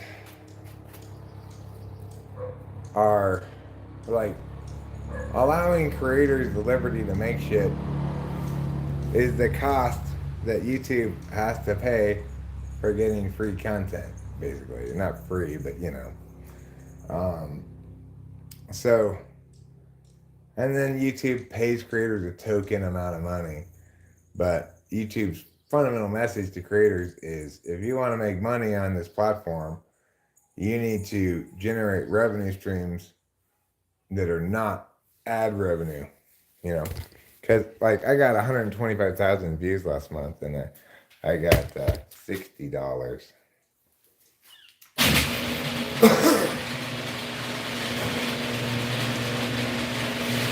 Which means, even if I had over 1 million views, it still wouldn't be $1,000, you know? So you have to have just bucket loads of views for ad revenue to really be substantial in any sense, you know?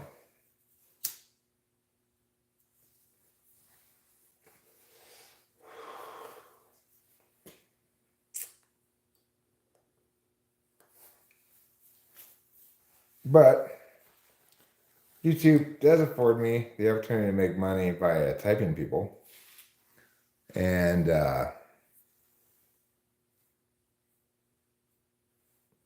he got one thing right. He said in a video that ESTP is least likely to give him money. Well, ENTP is least likely to give him money as well, you know. TI tool FI polar.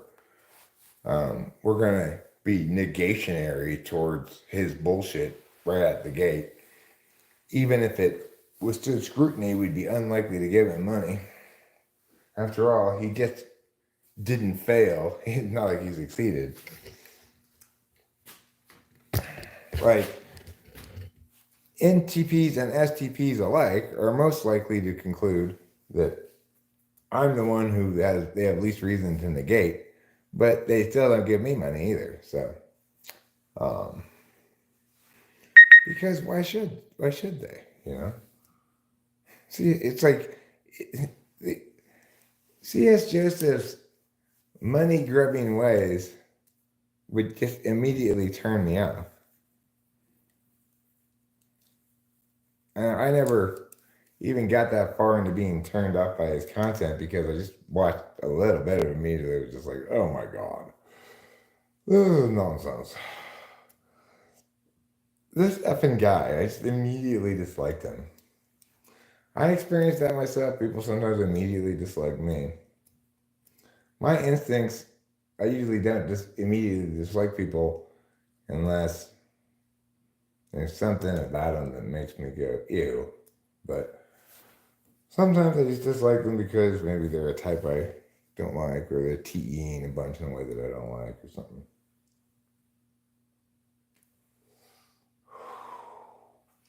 But I'm pretty, I try to be pretty, like, default to liking people or not having a problem with them anyway. Unless they're saying stupid ass shit that pisses me off.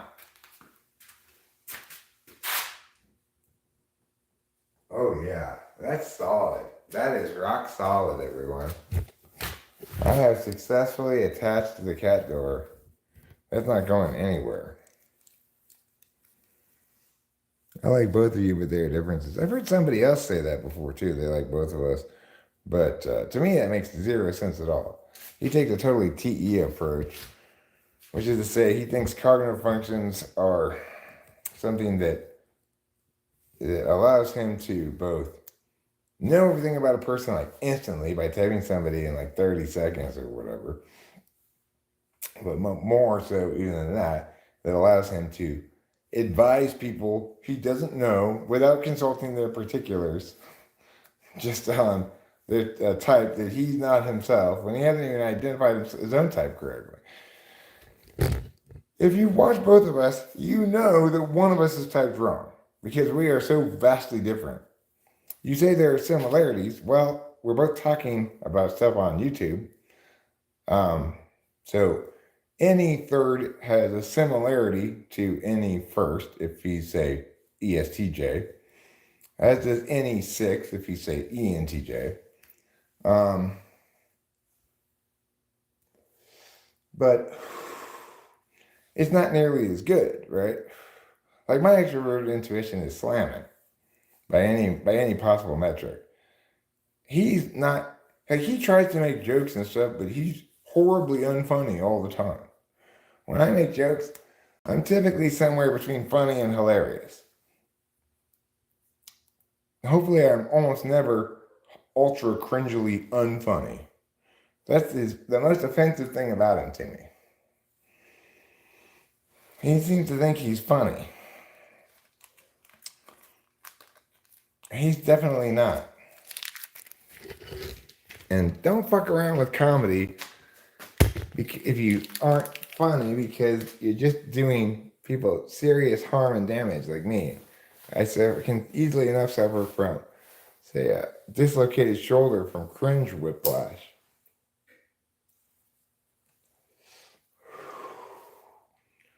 If he were actually an ENTP, he'd be happy to debate me about stuff. He wouldn't avoid me like the plague and then report me for bullying him when I call him out on his bullshit one time in uncivil fashion.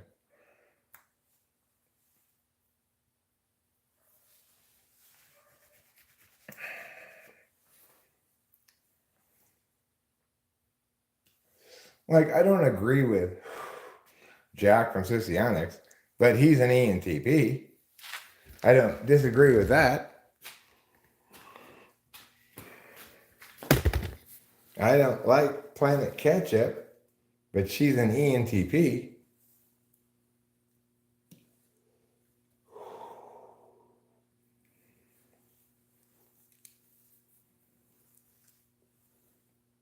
Oh, I challenged him many, many times. He steadfastly avoided responding to me in any capacity every time.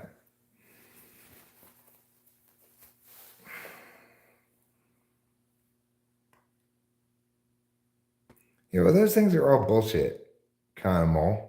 Those things are completely bullshit. Interaction styles, sides of the mind, control, movement, etc. Those are not ways to type people.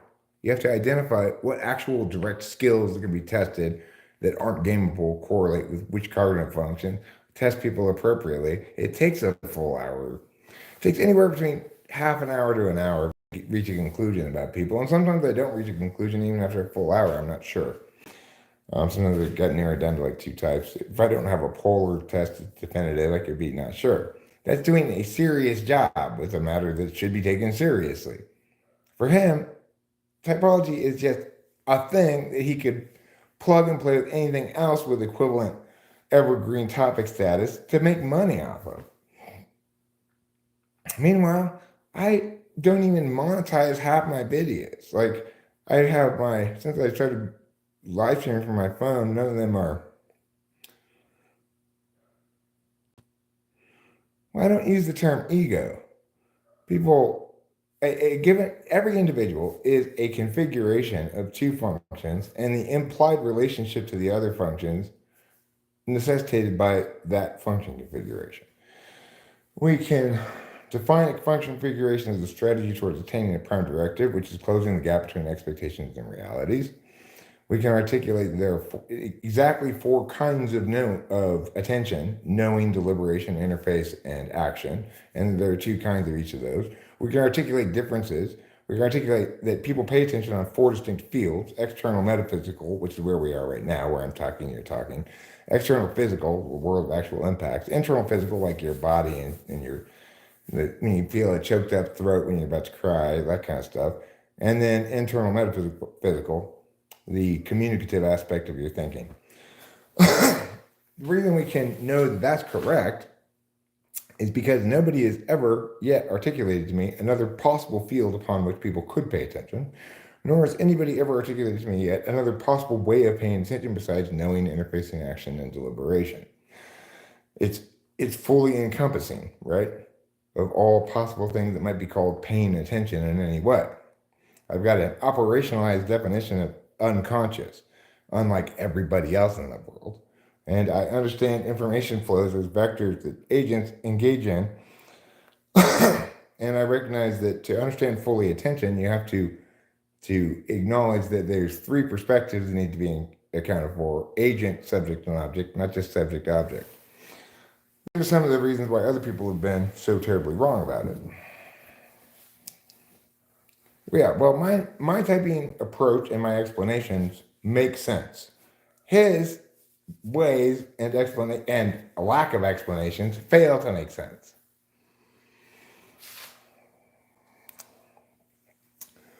Of course, just because what I'm saying is intuitively resonant as true, just because it's rigorous in its modeling, just because it's an airtight case as far as I can tell, the part of it that's been made so far, doesn't mean it's necessarily correct. It just means it's what we should embrace in the absence of a preferable alternative, given that it hasn't been falsified, right? So it's like a theory or an explanation in general only eventually gets fully validated. It just has to survive a bunch of falsification attempts, you know? There's not a definitive validation strategy for something like this kind of explanation. So in that regard, it just takes time for it to go from dismissed as pseudoscience to accepted as the one true metaframe, which it should be accepted as. Just as it took many years, 50 years after the plate tectonics guy said, this expanding Earth theory is bullshit, the behavior of the continents is much more indicative of this intuition notion I have of plate tectonics. And for years it was thought of as pseudoscience until finally they figured out a way to empirically establish that it was either correct or more correct or less correct than the expanding Earth idea. And they established it was more correct by looking at fault lines, noting that if the fault lines were jagged, then it must be plate tectonics or something other than expanding Earth. Because if it was expanding Earth, then all the fault lines would go like this, inward. Which is a clever notion, a clever realization somebody had.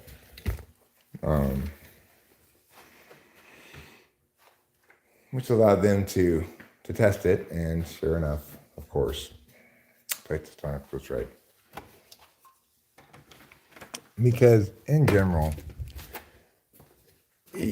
that's the job of NTPs, NFJs,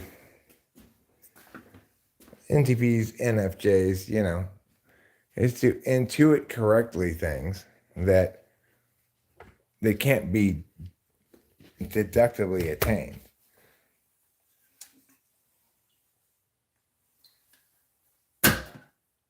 Carl Jung came up with cognitive functions, which is really, in my opinion, the most important notion in all of human history, frankly. It explains everything. But he didn't do a good job of explicating it because he was an NFJ. Kant's Critique of Pure Reason did an excellent job of explicating, but it wasn't actually correct. It's not the case that lying is inherently wicked, because even according to his own logic, it's not the case that lying necessarily treats another individual as a means to an end. You could be simply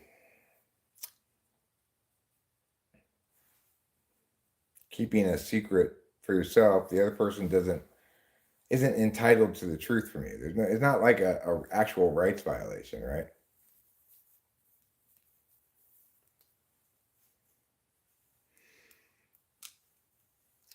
Well, I think it's fine to trust scientific consensus when scientific consensus is stated with the appropriate caveats.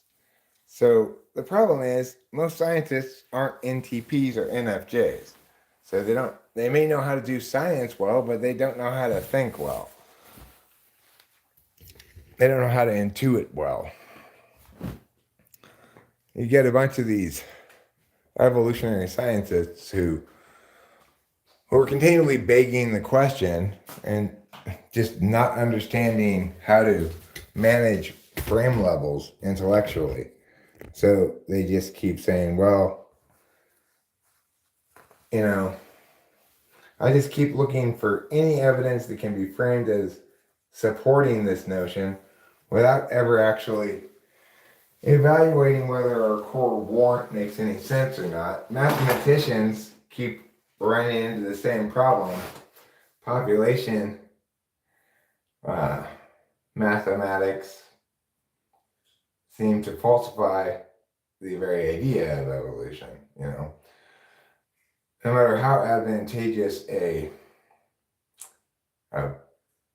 purported mutation, none of which are actually advantageous, in any population of any size, there's no meaningful way for that advantage to become predominant in the genome.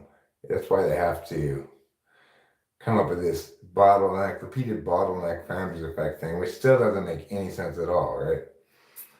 So because you get a bunch of people who are committed to learning case level shit without paying any attention to frame level shit, then you have all these people with their careers tied to this nonsense. Like Jordan Peterson is an evolutionary psychologist. Oh my God. An evolutionary psychologist's job apparently is just to make up bullshit stories to explain things that either have better explanations than something else, or they don't have an actual good explanation for. Why are people more likely to buy things in advertisements that have a lot of the color red in them? I have no idea. Jordan Peterson thinks he has an answer to that question. Namely, ripe fruit. Well, that gave hunter-gatherers who could see red better an evolutionary advantage. What? But most ripe fruit is not red, and ripe fruit only comes into season once a year, and was there some imagined hunter-gatherer famine period where the only thing they could eat was strawberries? It's ridiculous. It makes no sense at all. Why wouldn't they be good at spotting brown fur? Protein's a lot more nutritious than strawberries. What is? Protein is more nutritious than strawberries. Yes. Like, if you're a hunter-gatherer, Capio, thank you. And you can see red more easily than your fellow hunter-gatherers, does that really give you such a big genetic advantage that you, the strawberry spotter, become so much more reproductively successful in your tribe of hunter-gatherers that you displace all the other standard genomes that don't have that red color viewing improvement, when in fact almost nothing you eat is red? ridiculous. Yes, Rachel, you have something specific you wanted to say? Is that why you came here? No, I just want to hang out. Oh, cool. So, people object to typology because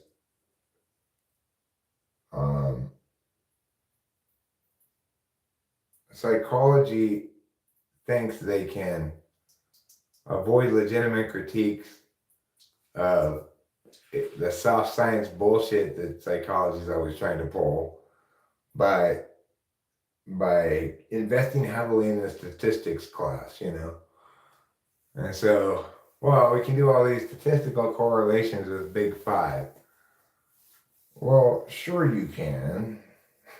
It's possible to measure someone's agreeableness if you have a bunch of questions about how agreeable somebody is.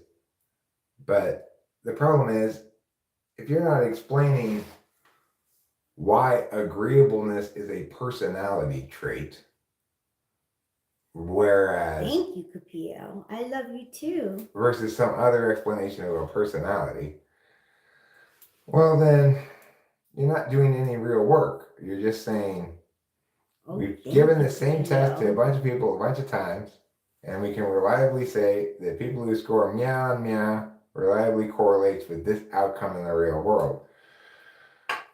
I mean, you could do that with any number of possible tests you could make up and come up with, right? Psychology asserts that those 5 personality traits are the only ones for which they can establish statistically that they're real personality traits that everybody has. They represent a real distinction between people. Except, unlike a cognitive function, which you can explain as a process of being, the whole idea of a personality trait is a metaphor. People don't have a trait called agreeableness. It's ridiculous. It's a way that third parties can distinguish between people. This person is more agreeable, that person is more disagreeable. But obviously, one's agreeability is not a personality trait that remains unchanging throughout one's life. It doesn't even remain unchanging throughout a day. I am perfectly agreeable when things don't require me to be disagreeable. You know?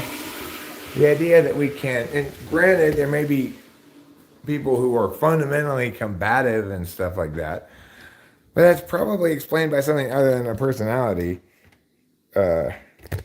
explanation, like trauma, you know?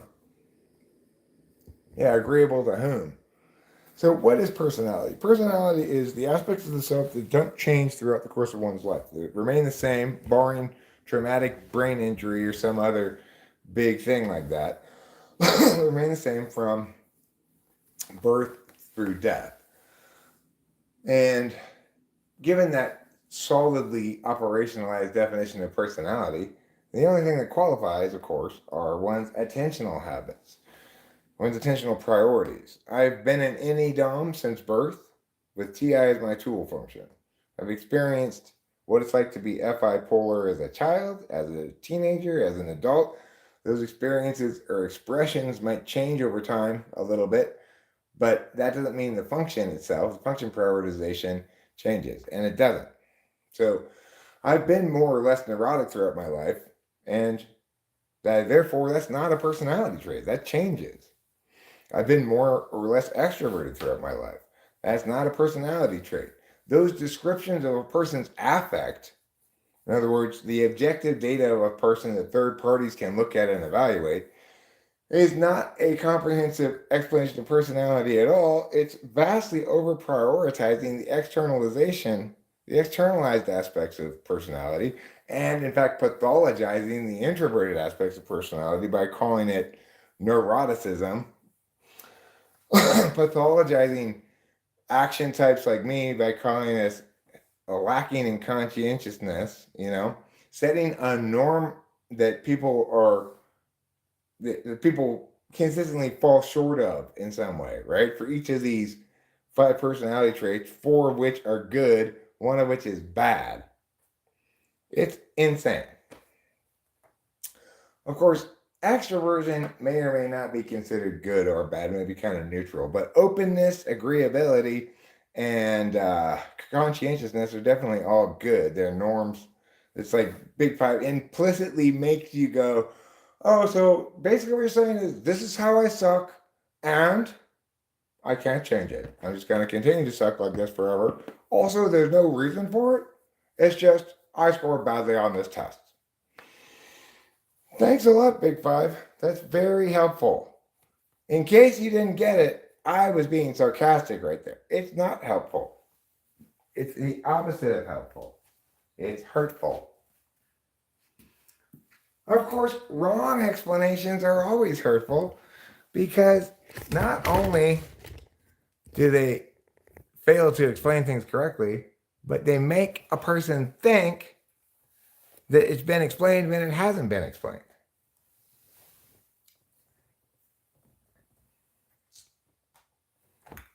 And let me tell you, if you want to piss off Eric, do what Rachel's mom did today. Pretend like my words say something else than they said. So, Rachel's mom was like, sent her the info on the funeral for Rachel's grandmother who died last night. And it turns out it's this Sunday and Monday. It's like instantaneous turnaround. Well, we were not prepared to go to New York that immediately. And if we were to buy plane tickets for that, it would cost quite a bit. We don't have that much money in our checking accounts. We need to get a wire transfer from the trust. And that wouldn't even be available to be spent until like Monday, probably because the weekend's coming up, Usually it takes a couple days to get a wire transfer to go through. It did last time anyway. We got one. It took several days for it to go through. So when Rachel's mom sent her a message telling her the day and time, she sent her a message back saying, we're not going to be able to make it because the turnaround is just too quick here. It's like, we're not going to be able to make it. So then Rachel's mom texted her again saying something like, I don't remember exactly. So I texted her, with this short of a turnaround, I don't think I'm going to make it. Please give my best to everybody. The family will be in our thoughts. Then she says, I just sent you the info with the arrangements. I say, yes, I saw it. It's this upcoming Sunday to Monday. Has it been pushed back? She answers, yes. Unhelpfully, right? Yes. So instead of, though, Rachel losing at that point in the exchange, she replied, so what are the new dates? Because Rachel's mom wanted to reply to, has it been pushed back with yes, as though the first statement were actually a question too. The first statement she makes is, the dates are Sunday and Monday, period. Has it been pushed back? From that, obviously. Her mom said yes on the notion that she could say she was agreeing with your first statement, even though that's bullshit. So I wouldn't let that slide by. Rachel texted her, so what are the new dates? And then she called Rachel instead of saying, oh, actually, it hasn't been pushed back. There are no new dates. And because I didn't jump into the conversation, she got Rachel to give her a reason beyond the one we had given her. No, I don't need a white lie. The fact is, for us to get to New York this weekend, we'd have to spend thousands of dollars on tickets. We don't have that much cash in our checking accounts. I'd need to get a wire transfer. Same. So that's the truth of the matter. So that's all the truth we need. But unfortunately, when Rachel's mom called, because Rachel's mom's trying to be a bitch for some reason, she got Rachel to give her the information, we can't afford it, which is true in the sense that We don't have the Monday. cash on hand, Yeah. right? But it's not information ideally I wanted her to convey because it suggests that we can't afford it in general. And then it also sets us up for next time we go on vacation somewhere for her mom to be like, oh, well, you could afford that, you know. But So we clarified. Rachel called her dad, explained the situation, and we're going to follow up with a text to her mom on Sunday before her mom goes to the wake, just saying, our thoughts are with you as you head to the wake. Really wish I could have been here, but we didn't have the cash on hand and a wire transfer wouldn't have gone through until Monday. So that way her mom understands the proper narrative frame so that it's both the case that she understands we could not do this weekend. It's just not even possible. And that it's not because we don't have access to money. And it's not because we're lying about not being able to afford it either, right? We can't afford it right now, but it doesn't mean we can't afford other things in the future. Yeah, like I for some reason thought it was going to be next week sometime. I thought we had more time. I don't think they're going to be live streaming it, Winston's mom. Is it possible to accurately type a drunk person? Sure. Cognitive functions aren't really interfered with by being drunk. Like when I was drunk, I was still just as TI as I am when I'm sober. Thanks, Luminix and Winston's mom. I do feel sad. Like, and I think my mom didn't expect it. I like Winston's mom's suggestion that we fly your grandma to Missouri with my parents and bury them all in Missouri. You guys don't mind, do you? I'm sorry, Rachel. I know you just lost your grandmother. I don't mean to be. Oh, I was reading. Okay, that's fine. That's fine. I'm That's sorry. fine. No problem. You're not Rachel's 2 to mom, 10, Hassan. Alone. What's his name say? She said it'd be a good idea to have your grandmother flown to Missouri so we could bury her with my parents at the same time. I thought that was kind of funny. Rachel, on a scale of 1 to 10, how badly would you want to fly to the funeral? Short notice? 0. I don't want to fly this on such short notice. It's the second part of the question. We're glad that we got a reason we can't go. Yeah. But nevertheless, had it been next weekend, at least Rachel, if not both of us, would have probably flown out to New York just to, make the requisite appearance and etc. I don't feel like Rachel feels as though she's gonna regret missing this funeral. Mm-mm. It's like she's had plenty of conversations with this grandmother since I've known her. She's done a good job of regularly calling her. She had, I think, some of her more gratifying conversations with her grandmother not that long before she passed. Yeah. Which were about the wedding. Mm-hmm. And the grandmother watched our wedding on the live stream. Mm-hmm. And so I think, when your grandmother dies and she's 93 years old, it's there may be some sadness, but it's not. There's nothing tragic about that. She lived a full life. She did live a full life, and she had a comfortable ending, much better than my mom's. Yeah. She was fine until like a week before she died, more or less. Mm-hmm. So I don't feel as though Rachel getting an SI8 is going to feel a sense of emptiness or loss from not having attended this ceremony. No. If I had time to plan it, Right. It would be different. Yeah. And,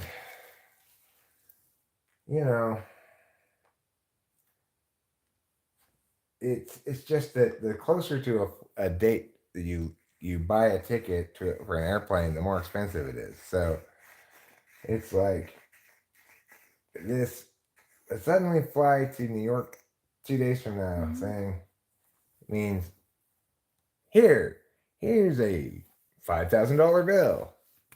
that you have to I would pay. feel rushed, You know. and I really hate feeling rushed. I would forget something.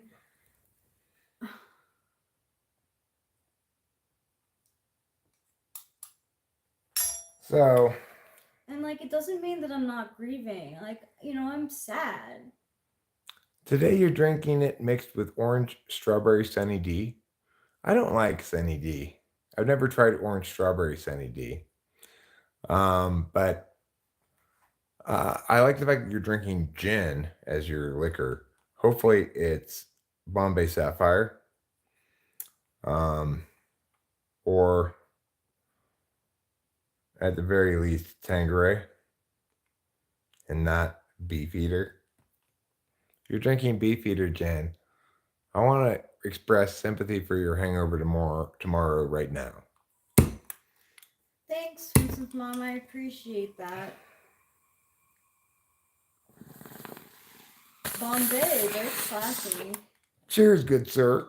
Cheers. You know your gins. Personally, if I could drink alcohol, I'd be drinking my gin with tonic, not with strawberry orange Sunny D. But if you want to befoul your Bombay Sapphire thusly, that's your prerogative. Meanwhile, I'll get a non-alcoholic beer. Would you like one, Rachel? I would.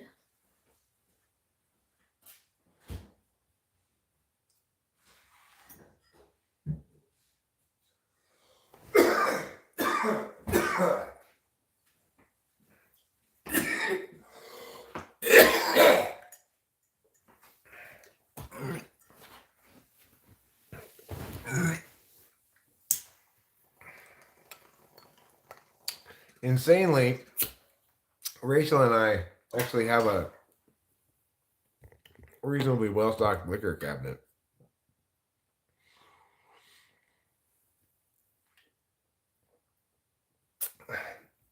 Which, if I drank alcohol, would never be possible.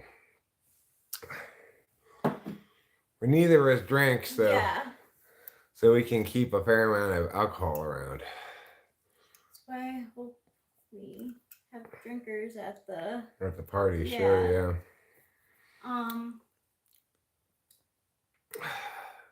Yeah, we're going to send flowers. We're going to send nice flowers with like a little note on it. We'll do that tomorrow when the flower shops are open. Because on the East Coast right now, it's after 9 o'clock. So I'll put it on the calendar, okay? So we remember to do it tomorrow. Where is the mouse? How did I lose it? There it is. I found it. Good for me. That should have been a prize. Of all that. No, Tiffany, I found it. A pleasure of all that.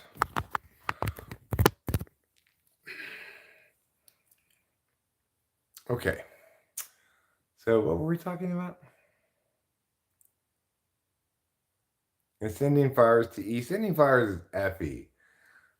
T-E would say, why are we sending these things that serve no purpose and just get thrown away as soon, like within one day of us sending them? That makes no sense. But Effie says we want to send a nice flower arrangement so that nobody says later on, not only did she not come to her grandmother's funeral, but she didn't even send flowers. We're just playing Effie defense here. Yeah. And my dad sided with me and Eric. Well, yeah, because your mom was pulling bullshit, right? You specifically asked her. I phrased what Rachel was texting, so I know it was phrased properly. You specifically asked her, have the dates been pushed back? And she answered yes, even though that was a lie. Mm-hmm. Because she didn't want to get pinned down on text. She didn't want to be unable to guilt Rachel. Mm-hmm. And so she ended up calling her, and it was like all of a sudden, what I should have said is, if I'm caught like that, is text her or call her right back. And then I could have thought about it, That's what I should have said, but I didn't. She answered it, and then her mom got a step ahead of us. But we played damage control immediately afterwards. Rachel called her dad, and so, anyhow, that bird is all by so much. Rachel's mom. Oh, you remember Rachel's name now? Who's Rachel? You're not lady over there? Yeah, that lady.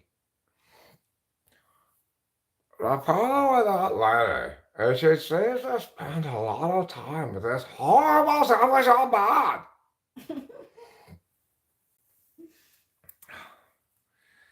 Tiffany, I'm not that selfish. Yes, you are. And just because you demand ridiculous things. I don't know.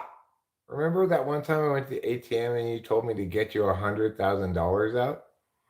Oh, yeah, you didn't even got it.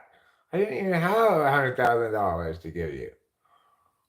Well, I didn't go on a high airborne drive. That doesn't cost $100,000 even. I wanted my own high balloon. Plus a hot air balloon chauffeur. A hot air balloon chauffeur? Yes. I'm the hot air butler. That's a butler for a hot air balloon. You wanted a hot air butler?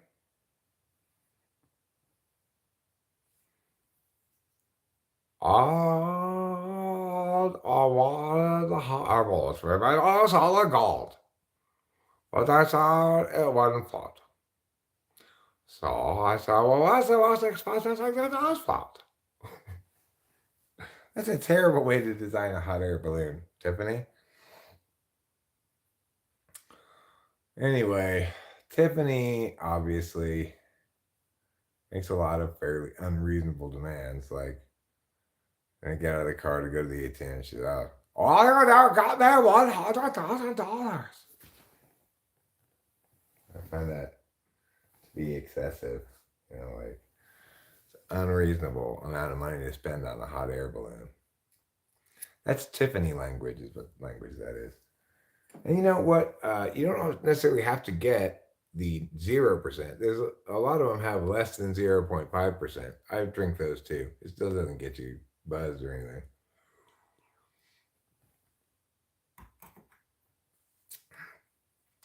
Like Coors Edge, I think it probably has the highest alcohol content of non-alcoholic beers.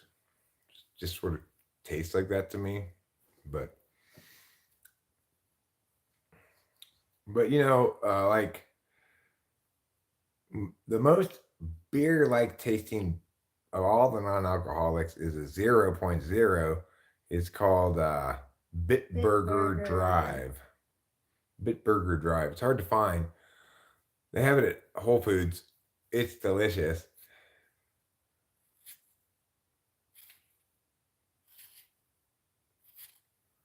Yes, you have two signs. Slow and stop. Because you're a sign holder. And those are the only two choices they can give you. Slow and stop. If they want you to go fast, there's no sign option for them to utilize. Let me open this for you, my darling. There we go. Thank you. Sure. Behind you, what is that? This? It's a window.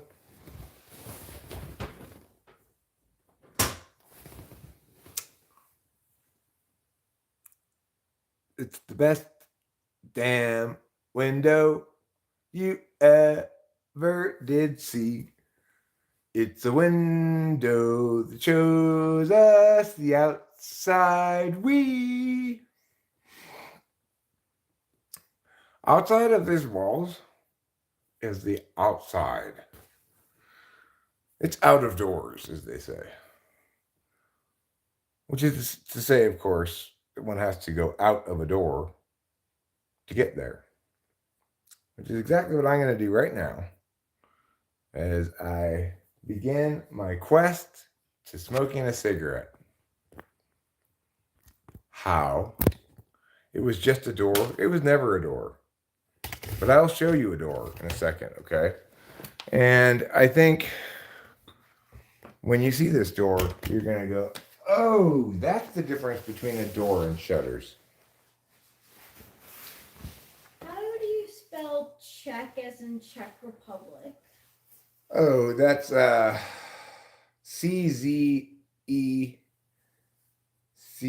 I think. Yeah. CZECH.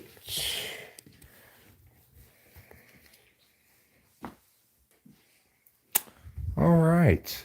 Wonderful, wonderful times had by wonderful people in wonderful ways. These are the sort of occasions that cause people to have wonderful experiences. And I hope tonight, this evening, this late afternoon, evening, it's currently 6:30 p.m. evening, that your times are as wonderful as everything that's warm and magical and just and true. That's what I hope for you today. You might say, Eric, what's your hope really worth? Well, depending on how badly you need someone else's hope, it could help a lot. If you have zero need for someone else's hope, then it probably won't do you any good. However, you know what the TE people say? Better to have and not need than need and not have. So, stash away my hope for you in a safe place, and maybe later on,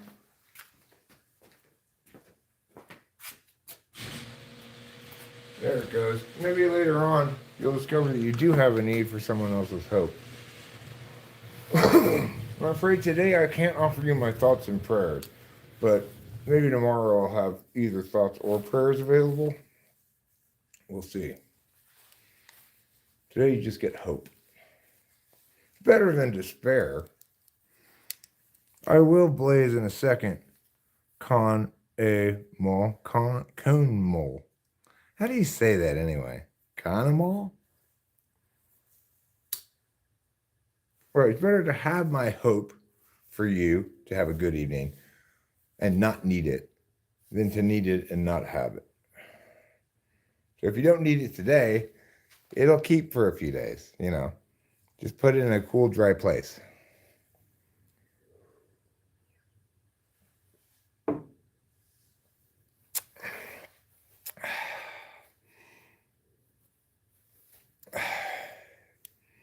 Thanks. It's affected substantially by my missing teeth. Gives me a lot of extra sibilance that I wouldn't otherwise have. But I also have adjusted the way I talk to minimize that. So that's another factor in my pronunciation. I kind of like it too, actually. It slows me down having only 3 front teeth to work with. And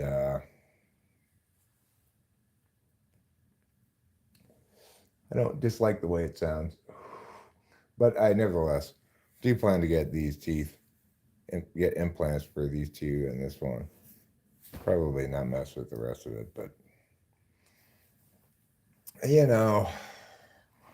after the holidays, I'm not in that huge of a hurry to deal with it.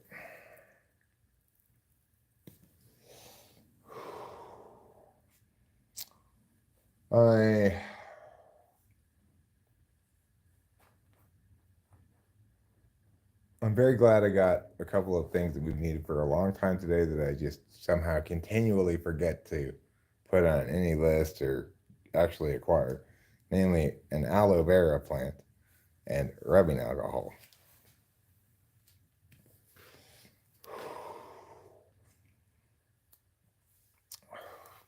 Because I don't always rub, but when I rub, I like to rub with alcohol.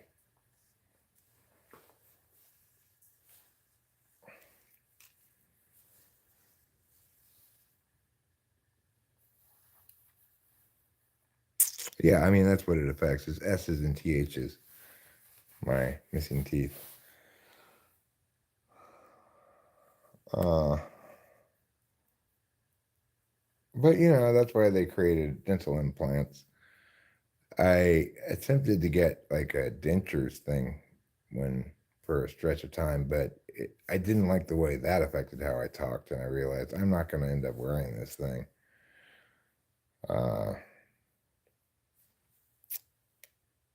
I'll just get implants. I'll get a few implants, and it'll be fine. Will aloe vera plant receive a name? I mean, aloe vera plant, maybe. Aloe vera, the aloe vera plant, potentially. The aloe. I mean, the natural name for an aloe vera plant is Vera. Well, thanks, Conimal. I try to be a good man, and being understood is gratifying to me. I encounter a lot more instances of people not understanding me or what I'm saying than I do instances of people understanding me. Because most understanding doesn't get stated explicitly like that, right? Like, I understand you is something that people say infrequently, even if they do understand. Whereas people reveal their lack of understanding in a variety of ways and rarely say it explicitly. Verily? Question mark?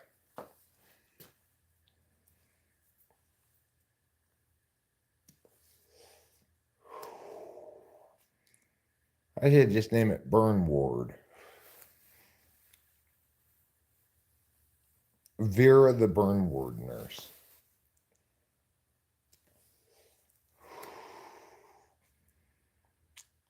Like, the reason I was able to remember it today was because just yesterday, I burned myself a little bit right here. It was very minor, so it's not a big deal that I don't have any aloe, but it was sufficient to remind me, oh, every time I burn myself or cut myself or whatever, I say, why don't I have aloe? I need to finally get an aloe plant. So we did today. When we were at lunch, Rachel, when David went to the bathroom, I asked her to look up on her phone plant nurseries in Mariposa, because I know I'd seen one before, but I could never find it. It's like tucked away in this hard to find place in the back, down this one lane road that goes along the stream, like in between some houses,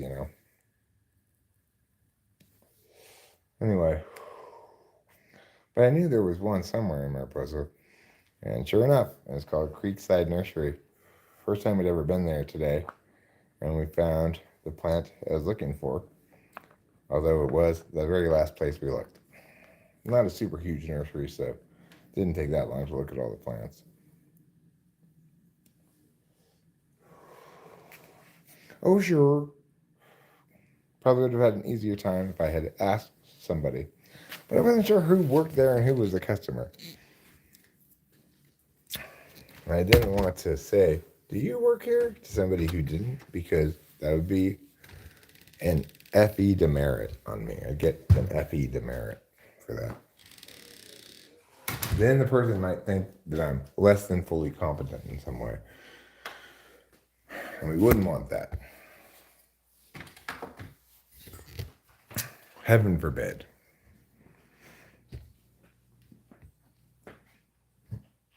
So let's take a look at my aloe plant and this pot that I got to put it in, because it came in a pot where it's like busting at the seams. It can barely fit in this pot anymore.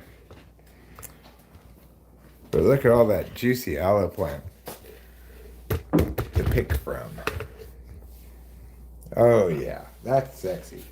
As you see, it's too big for this little pot. So I also got this pot. But I didn't get any potting soil, and we don't have natural potting soil around here. We have very clay-heavy dirt. So I'll probably wait until tomorrow to replant it. And when we go to town to get Rachel's medications tomorrow, we will get a bag of potting soil.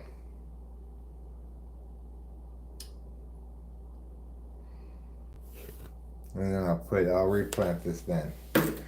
But if I get a bug up my ass in the morning, it's conceivable that I might attempt to make some decent potting soil out of the clay soil that we have around here, plus some aerating factors like dried leaves or pine needles or something. Because the problem with planting plants in clay is that it's not good drainage and doesn't have good oxygenation down there. But if you break it up with like vermiculite or something, it'll be fine.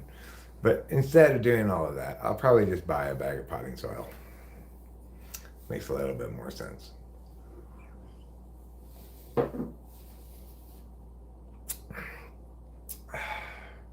But when we moved here, since we moved here, it's been the first time in my life since college that I've lived without an aloe vera plant. And in college, I suspect there were aloe plants in people's yards near us but I always had one in Arcadia, and my parents had an aloe plant. And then I had one when I moved to Temple City. And just in general around LA and probably Santa Cruz as well, people have them in their gardens or whatever. You can go down the street and pick a piece of one. Here, there's no aloe around anywhere. It doesn't naturally grow here. Yes, I do, Money. Money asks an excellent question. Do I think that Big Five is a form of systematic solipsism? The methodology clusters a corpus of ways to describe people ignoring qualia and epistemic revelations that underline belief systems. Yes, that's it. Everything you said there, yes, yes, yes.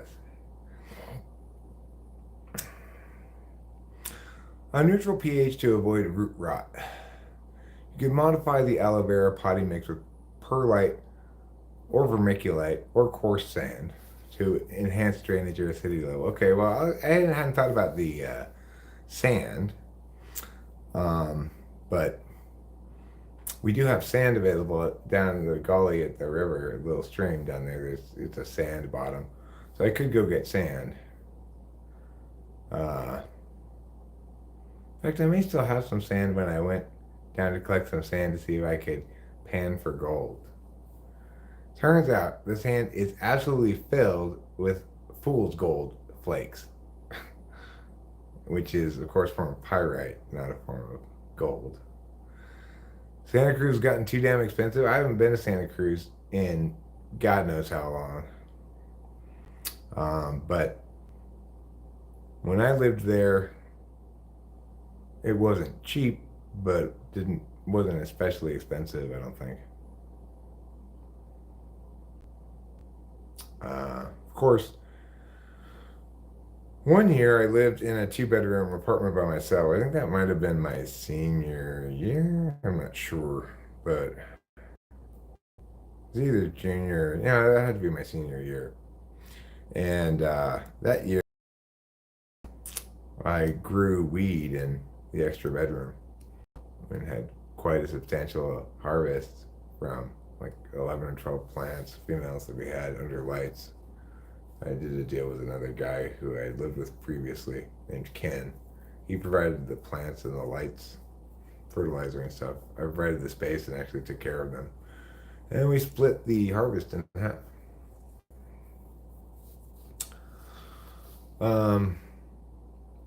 It was wonderful.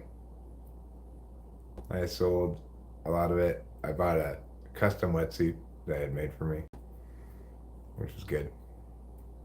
Made me happy. I went surfing a lot.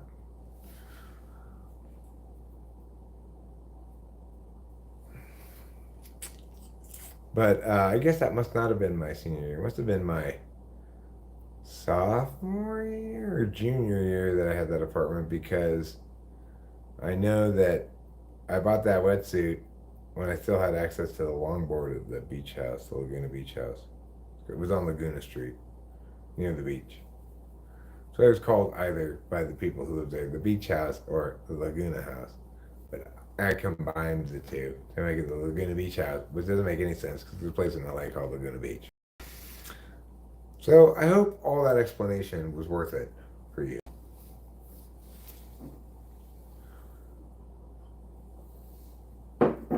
You might well point out, Eric, nobody asked to hear about any of that.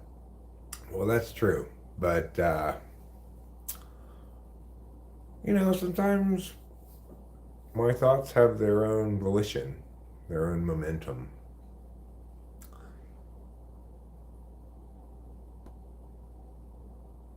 Well, the problem with Big Five and socionics both, they have different, totally distinct problems. Neither of them have anything to do with cultural stuff. The problem with the Big Five is that, as Money says, it's systematic solipsism. In other words, it's circular reasoning, basically. And the problem with socionics is summed up best by saying they fail to distinguish between dichotomies that are taxonomical and dichotomies that are mechanical, and they don't really have a good mechanics for it, which is why their model keeps changing, right? Because they're not getting it right. To get it right, to have a correct model of human consciousness, you need to have objects and fields and vectors. And some of those objects are defined as agents, and some of them are defined just as objects. You need to correctly model the fields upon which people pay attention and how that operates. So socionics has a flawed single mechanism explanation that doesn't work, namely that information is metabolized by attention, but only metabolizing functions metabolize information. You mean necessary and sufficient?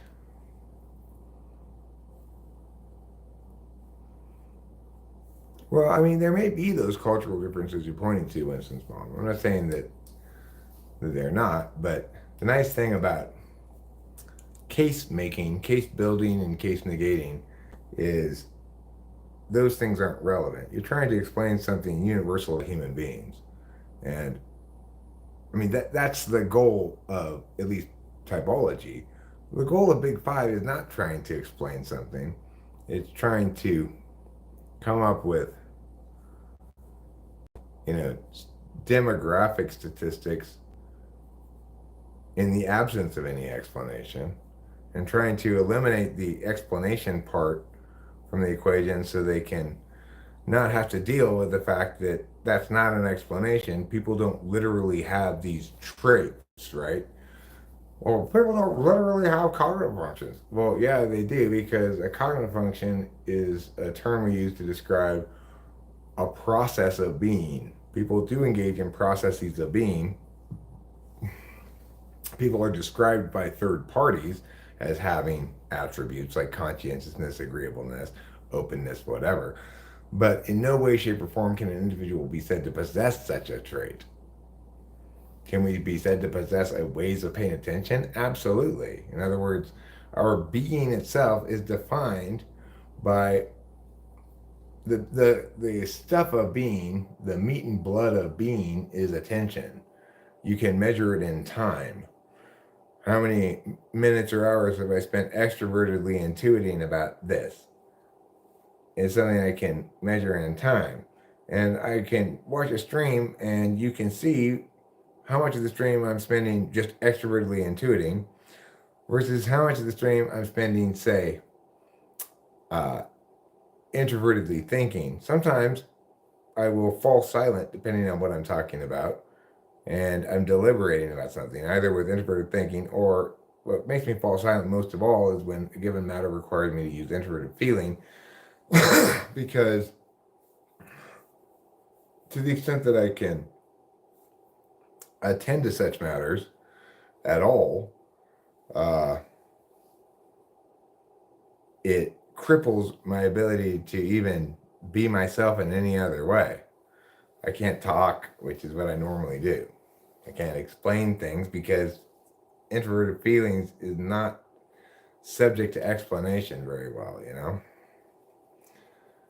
It's like, what is there to explain? I'm sad. Well, why are you sad?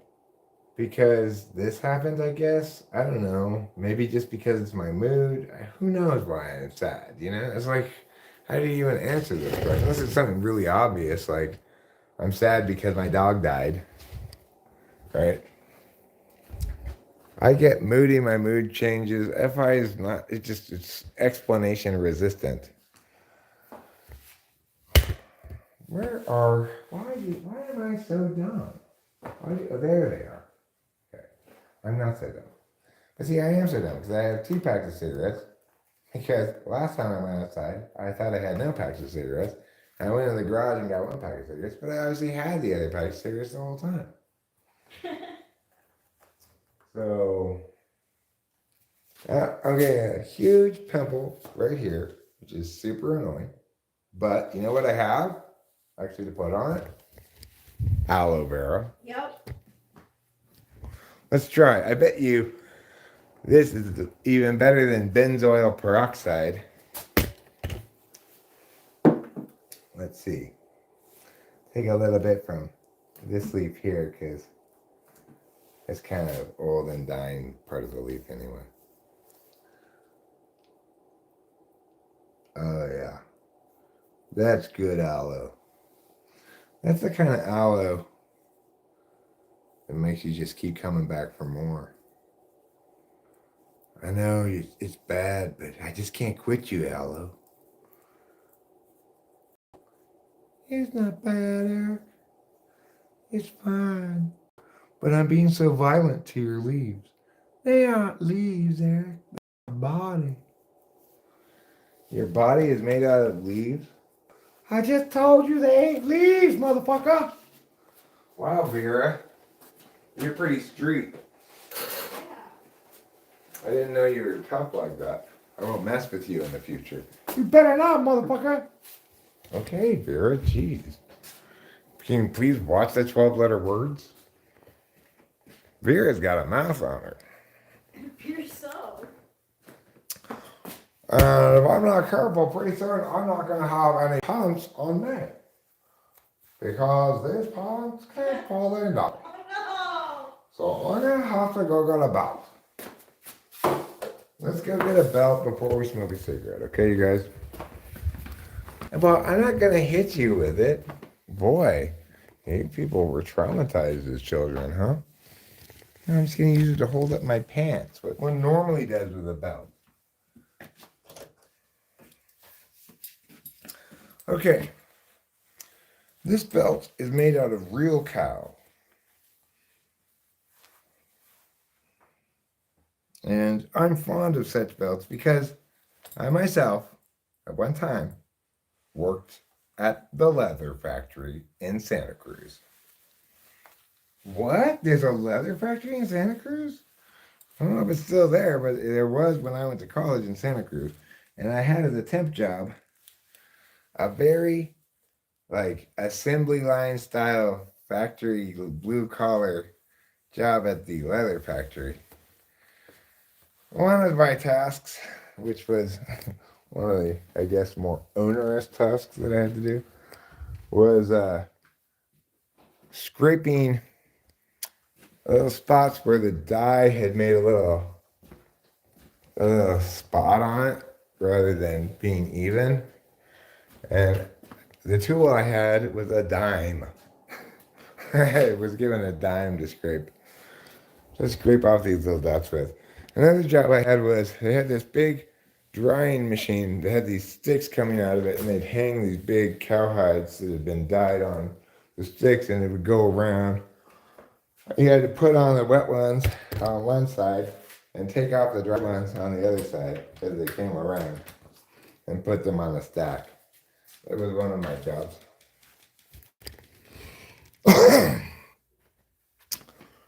It was absolutely torture because I cannot even conceive of a more monotonous, boring, time passes slow job than that job.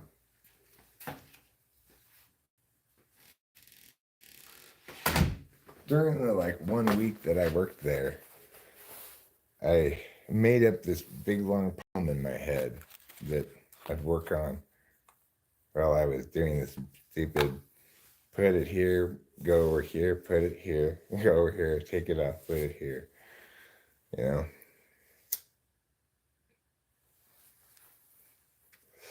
I think they wanted me back at the end of my thing. They were like, we like you. Do you want to continue for another period of time? And I said, no, I do not. That was torture. You know, because the temp company obviously wanted me to go because every time they provide a worker, they get a little bit of money from your hourly, you know. So, but I didn't like that job. I ended up getting a job at the beach boardwalk instead. That was more fun.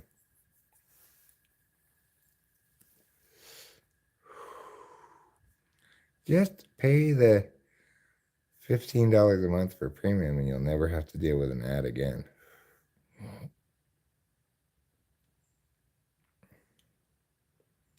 Oh my God, aloe vera tastes so disgusting though.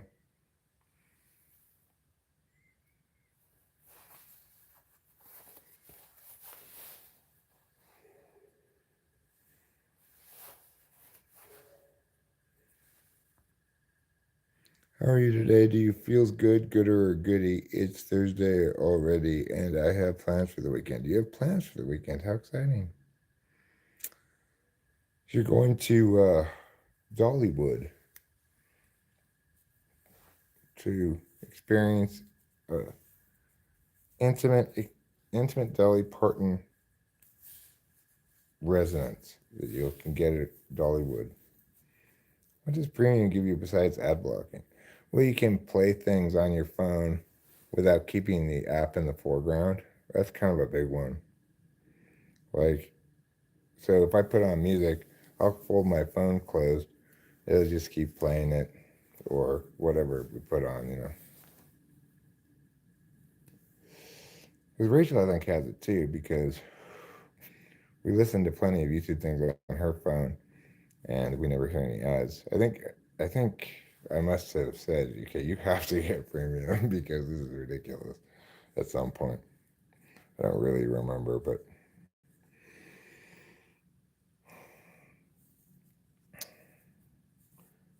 yeah, I like it. You can download stuff too. Like for us, that matters because we don't necessarily have any reception around here for driving. And when do you listen to things most is when you're driving, or me anyway. Rachel listens to things all the time. I watch some YouTube, but I have to be in the mood for lots of little choices. YouTube is the only platform I use, and so I don't mind paying for a useful tool. I don't watch TV or use my phone, so I'm people it's here. Yeah, well, we have YouTube TV too, but that's a lot more expensive than premium YouTube because, you know.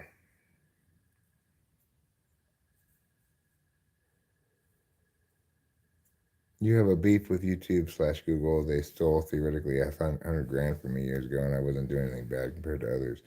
They made money off my work too. Now I have no money. I could really use that bank flow. Well, I'm sorry to hear that. I haven't really had that experience with either YouTube or Google.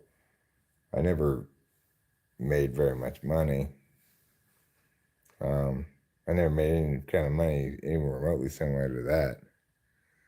LIV, live, Taylor's version. Coconut, LIV coconut. Hi. Are those coconuts? How are you? Live, Taylor's version.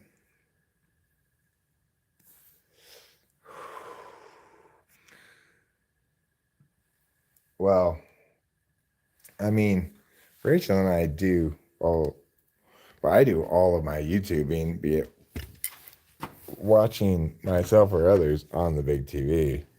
So, yeah, I got it connected by an HDMI cable. I got a cordless mouse and, what do you call it? Keyboard.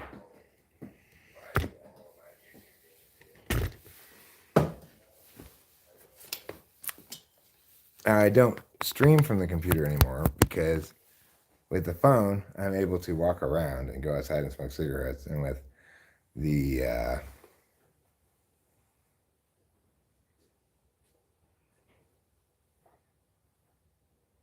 you got $3,000 from it. Well, that's better than nothing. Eric, would you like some of the pot roast? I would, please. Thank you.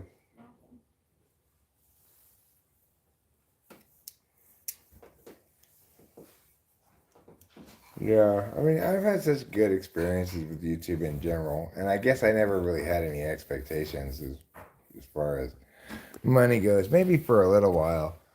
Once I got monetized, I thought, oh, maybe I can really make this happen, but that illusion was crushed pretty quickly. And regardless, if without YouTube, I never would have met my wife. That's pretty big, you know. YouTube, and the thing is, we're not the only people whose relationship originated by talking with famous people. We've got at least a couple of couples having met here got married. And even currently, we've got Acacia and Ruben met here, and they're together in a relationship now. I think that's wonderful, you know. Well, at least 3 couples got married, including me, from meeting people and talking with famous people.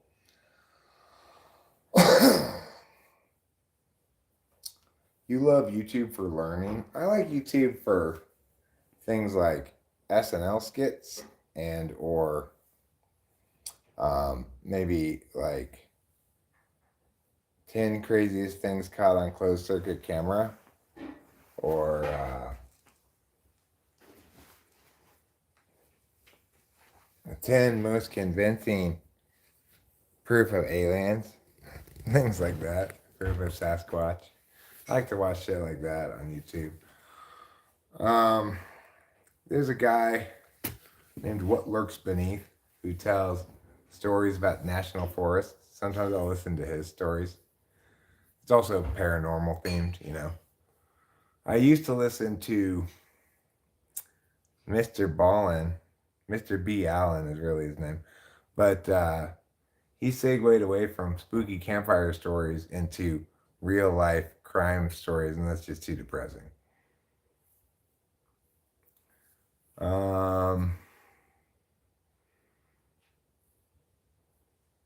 I don't seek out the kind of videos I make at all. In other words, thank you, darling. You're I welcome. don't try to learn things like philosophy stuff or whatever, really anything except TE shit on YouTube. I learn stuff by reading stuff, not by watching stuff. I watch pick cards and reviews on makeup. Mm-hmm. And you also like makeup disasters, but I think that might be Instagram. That's Reddit. Oh, that's Reddit. Yeah, bad makeup artists. Bad makeup artists. Yeah.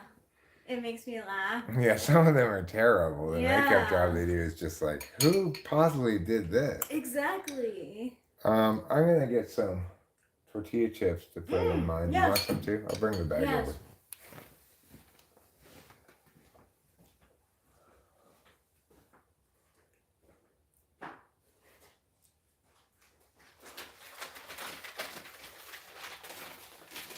And I'm gonna pour out some of my broth because this is a little too brothy for me. Oh, sorry. It's fine, darling.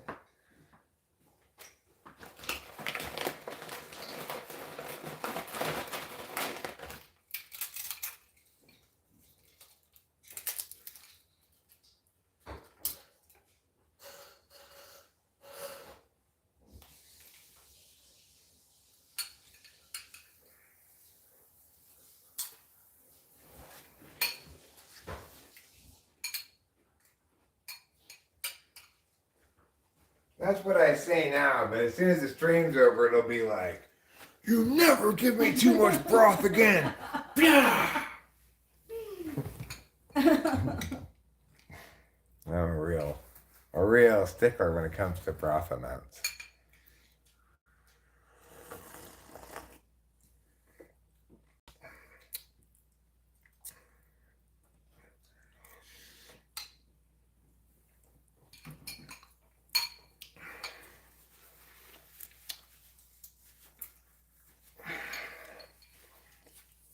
Eric would be denied for this. I'd be denied what? Stool donations? I don't want to have anybody's stool donation to me, so it's fine.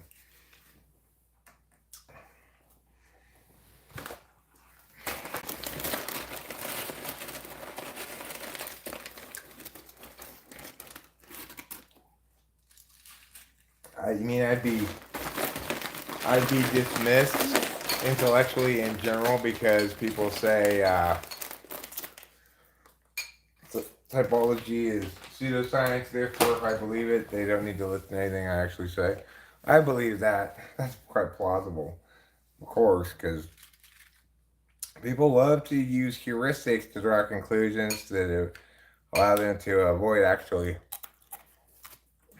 hearing the specific words and addressing them on their merits.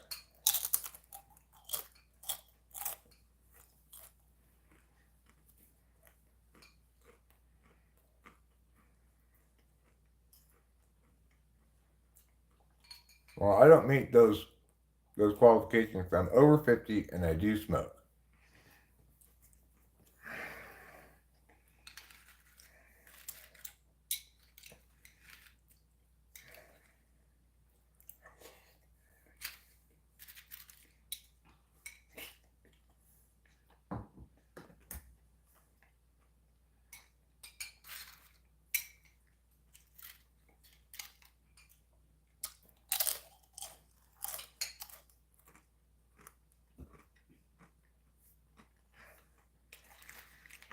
Well, they're just doing the same thing that the zoo does.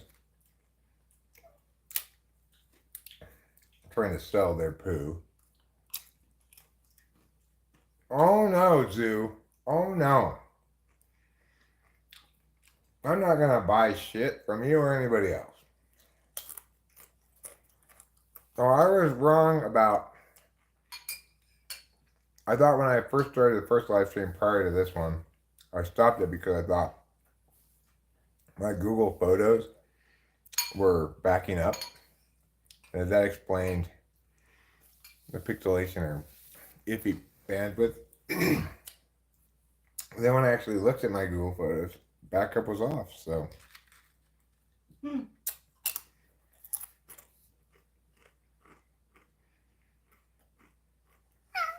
Meow. Meow.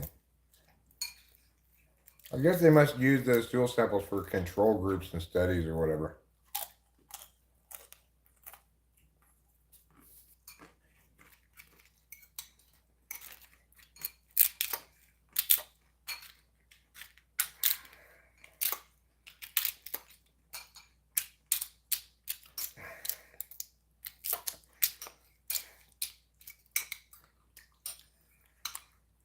Rachel's mom wants Rachel to be in her control group for her study.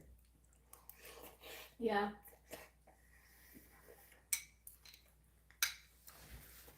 Bye, new group. Bye, new group. Don't forget to cherish. Don't forget to cherish that which is tender.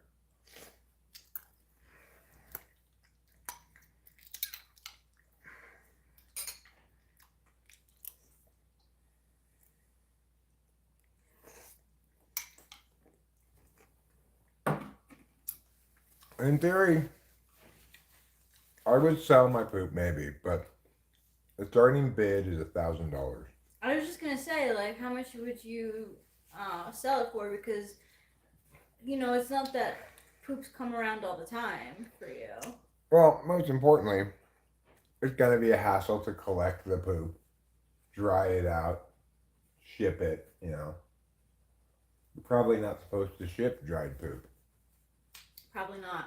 So you have to package it up like a drug deal. And that's a lot of hassle. So starting bid on an Eric poop is $1,000. After all, I'll probably end up having to get poop on my hands.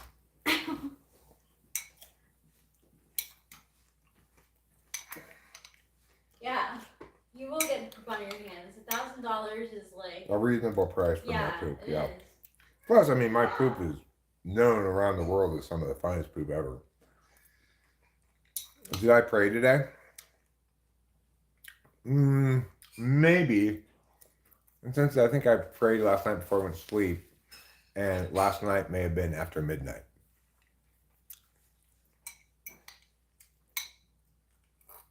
But I'm not sure of the exact time.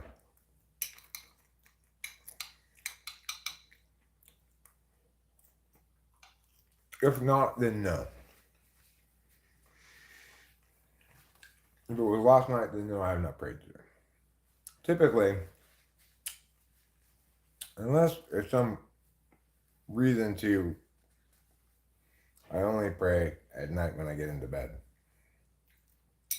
And I don't do so every single night, but maybe half the nights.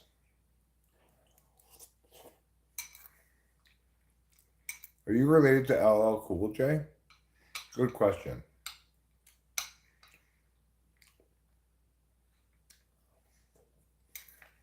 No, I'm not. You might be asking LJ. He's not either.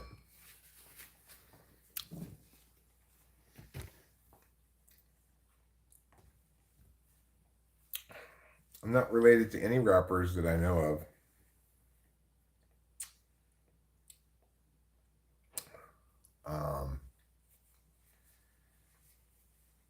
But I was a cheerleader in a past life, which is why my rapping always sounds like I'm doing cheers.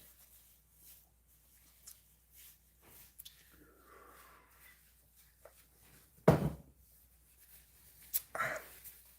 saw this comedian making a joke on a YouTube video last night talking about how she went to a school where the mascot, they were the Black Hawks. She said she always felt awkward when parents would attend the football games and the cheerleaders would say, "We love Blackhawks." I thought that was pretty funny.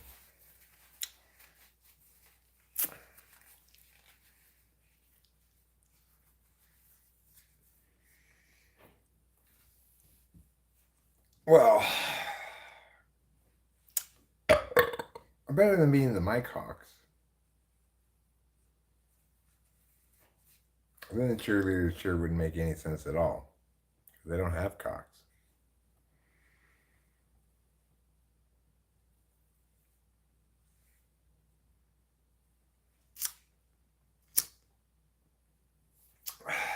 At least it makes sense for cheerleaders to love Black Hawks.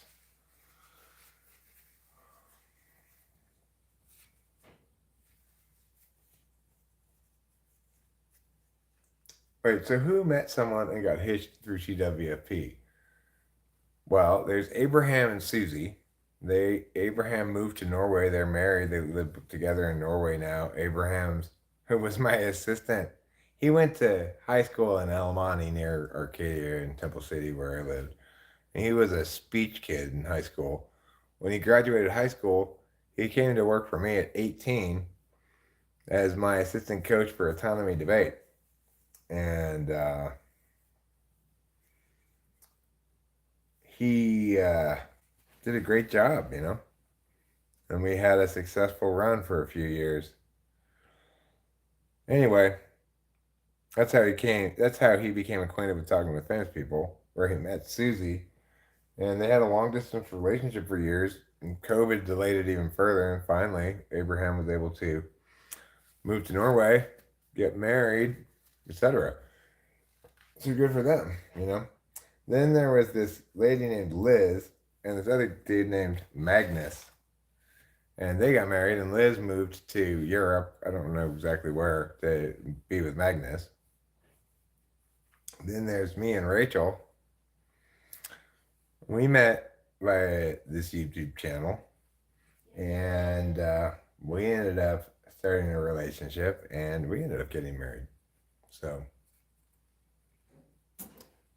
I don't know if Susie has glasses or not. She's kind of got reddish hair, I'm the only one who calls her Susie. Everybody else calls her Suzanne. That's why I call her Susie, because I like to be different. She never corrects. She's actually, the truth is I just started calling her that early on and she never corrected me. So I didn't learn until much later that she actually doesn't like being called Susie. And that everybody else call her Suzanne. But at that point it was too late. I already knew her as Susie and it wasn't going to change. I must say Suzanne is a better name than Susan. Yes. Susan, I'm just not sure about that name. It goes in the same category as Barbara. What do you think's a more Barbara / Susan-y name? Barbara or Susan? Kind of a toss-up, right? Yeah, it is.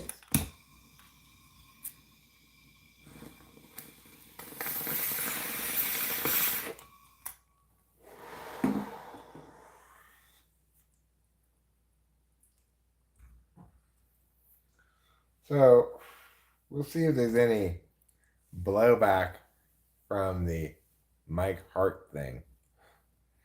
So far, I haven't heard any follow from him. Obviously, haven't checked his shit, but usually, if there's some kind of big thing he's done, then somebody will alert me to it in the comments or whatever, you know. Hopefully, that just dies down and goes away. But I felt incensed on KT Whimsy's behalf this morning. So, maybe contrary to her wishes, I said, I'm reading these comments on the live stream because I don't like what I'm hearing at all. And I believe this lady.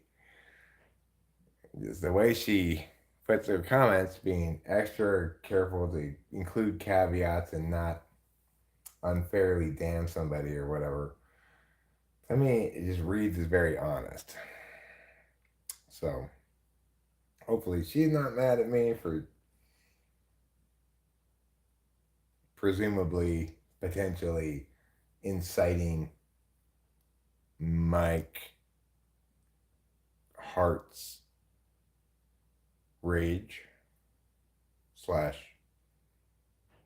ire. I certainly would not my intention to do that, but it is my intention to hold people accountable. And from her comments, it sounded very much to me like he's not been held accountable. He's tried to,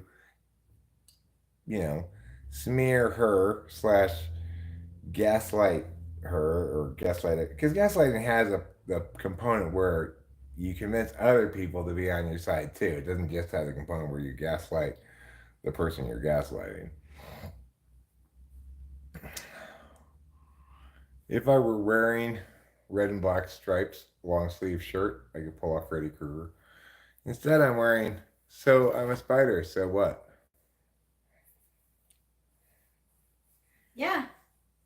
Which is a very fine shirt. It is a very fine shirt. That my daughter made for me. Yeah, she did. My daughter, whom I thought of today when I watched, of course, because it's Thursday. My daughter left home and returned an S rank adventurer. No bluff, if you think this shirt is ugly, then we can dismiss your taste in shirts. After all, if you were cool, you'd recognize how badass this shirt is. Huh? Consider yourself hereby dismissed. But you know what? It's not the worst thing in the world to have terrible taste in fashion and clothing and stuff. You can have a perfectly good and fruitful life without having any taste in clothes whatsoever. So I want to reassure you that your handicap in the taste in clothes department is not indicative of an inability for you to thrive overall. Congratulations.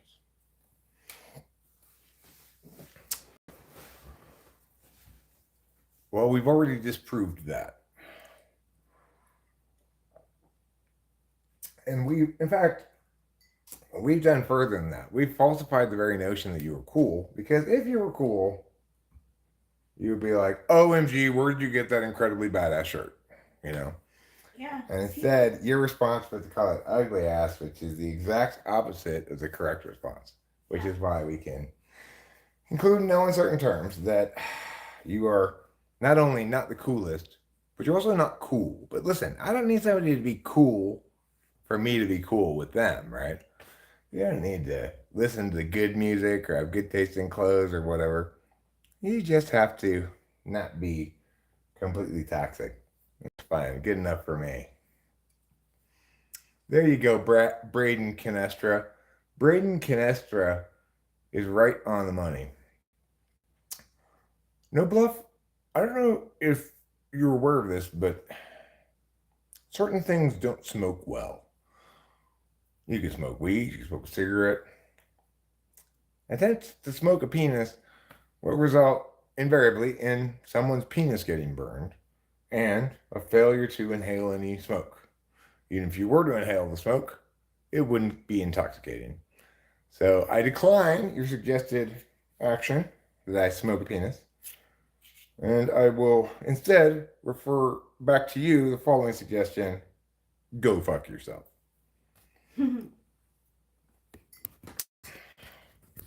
You should listen to Braden Canestra. He's got a lot clearer perspective on this than you do. Yeah, he does.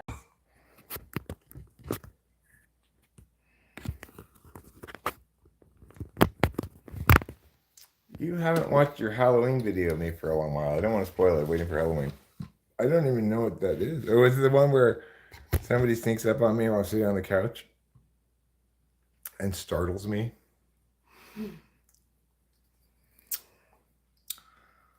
I do remember, actually. It was in Arcadia, huh? Inside the Arcadia house. Must have been a year ago. Yeah. So I'm going to put on my jacket now, go outside and smoke a cigarette. Which, for everyone's reference, but especially for no bluffs, is something that can in fact be smoked without doing injury to anyone's genitals. Of course, unlike no bluff, I don't handle a lot of penises, so just my own, really. So naturally, smoking one never really occurred to me. You know, maybe if I had a lot of penises between my fingers, like a cigarette, then I'd think maybe I'd try to smoke this. But even in that instance, I would probably say, this isn't some kind of dried plant or whatever that you smoke. This isn't amphetamines. This is human flesh. Even if it did get me high, it would be intoxicatory cannibalism.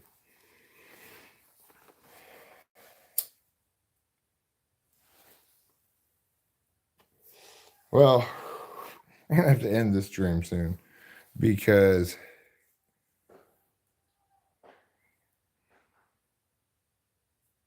the man in the yellow hat has a monkey. What do I have? I have a cat.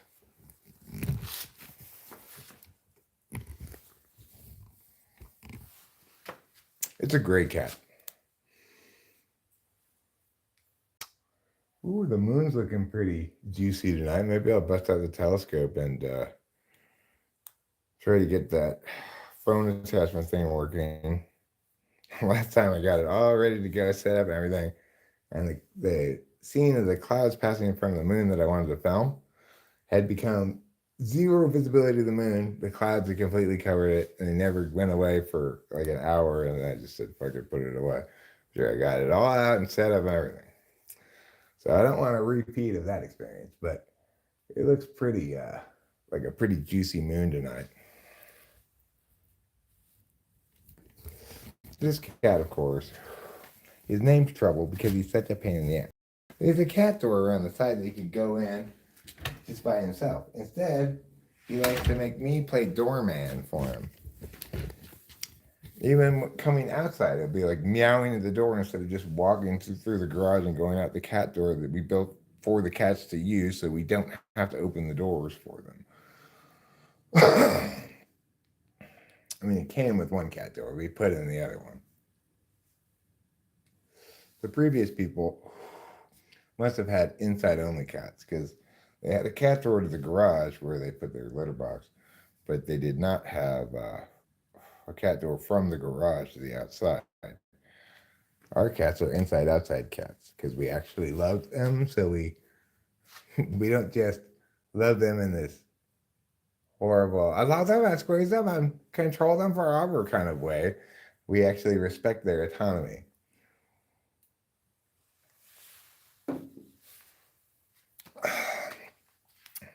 Now, sure, one of our cats has AIDS, but he acquired that before he became our cat, okay? It wasn't our lack of cat parenting that caused him to get AIDS.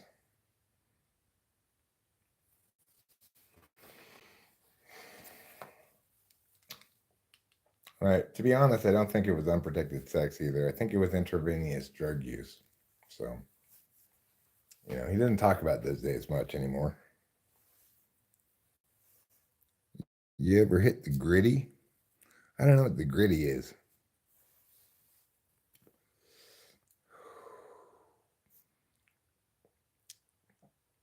Tiffany's inside. I can't introduce her right now. I love the fact that Eric and Rachel love their cat. We do love our cats a great deal. Sometimes I say to Rachel, whatever people might say about us, the one critique nobody can accurately level against us is that we don't love our cats. Our cats have the best cat situation imaginable.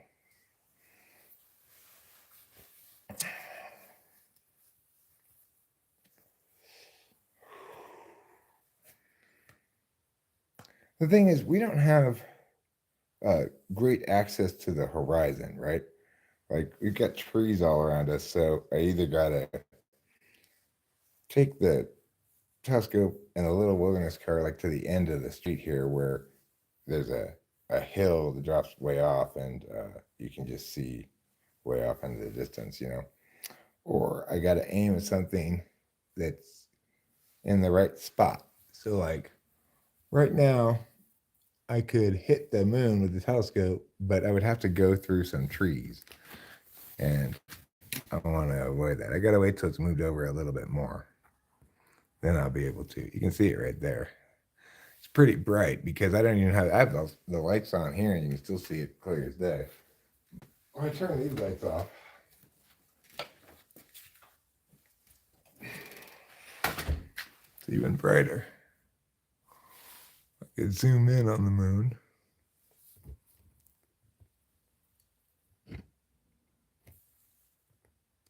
And you can see it looks pretty full, but it's actually not quite full.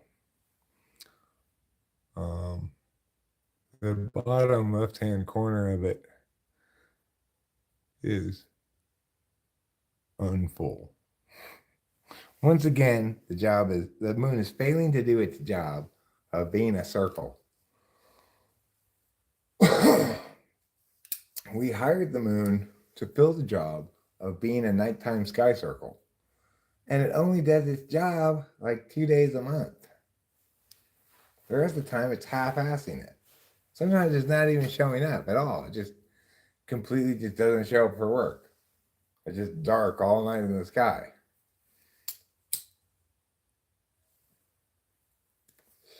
I've been trying to get the moon fired for years now, but I can't get any traction from the HR department. I got more of a response from Michelangelo's Foods, and all they're going to do is send me coupons. Anyway, I got to go. My phone's about to die. So thank you all for being here. I love you all very much. Rachel loves you too. Yeah, and I love you guys too. You are all our extended family. You're what we do when we get tired of just sitting next to each other and watching TV. Yeah. So thank you for being there for us. We love you. See you later. Love you. See you later. Poke this thing.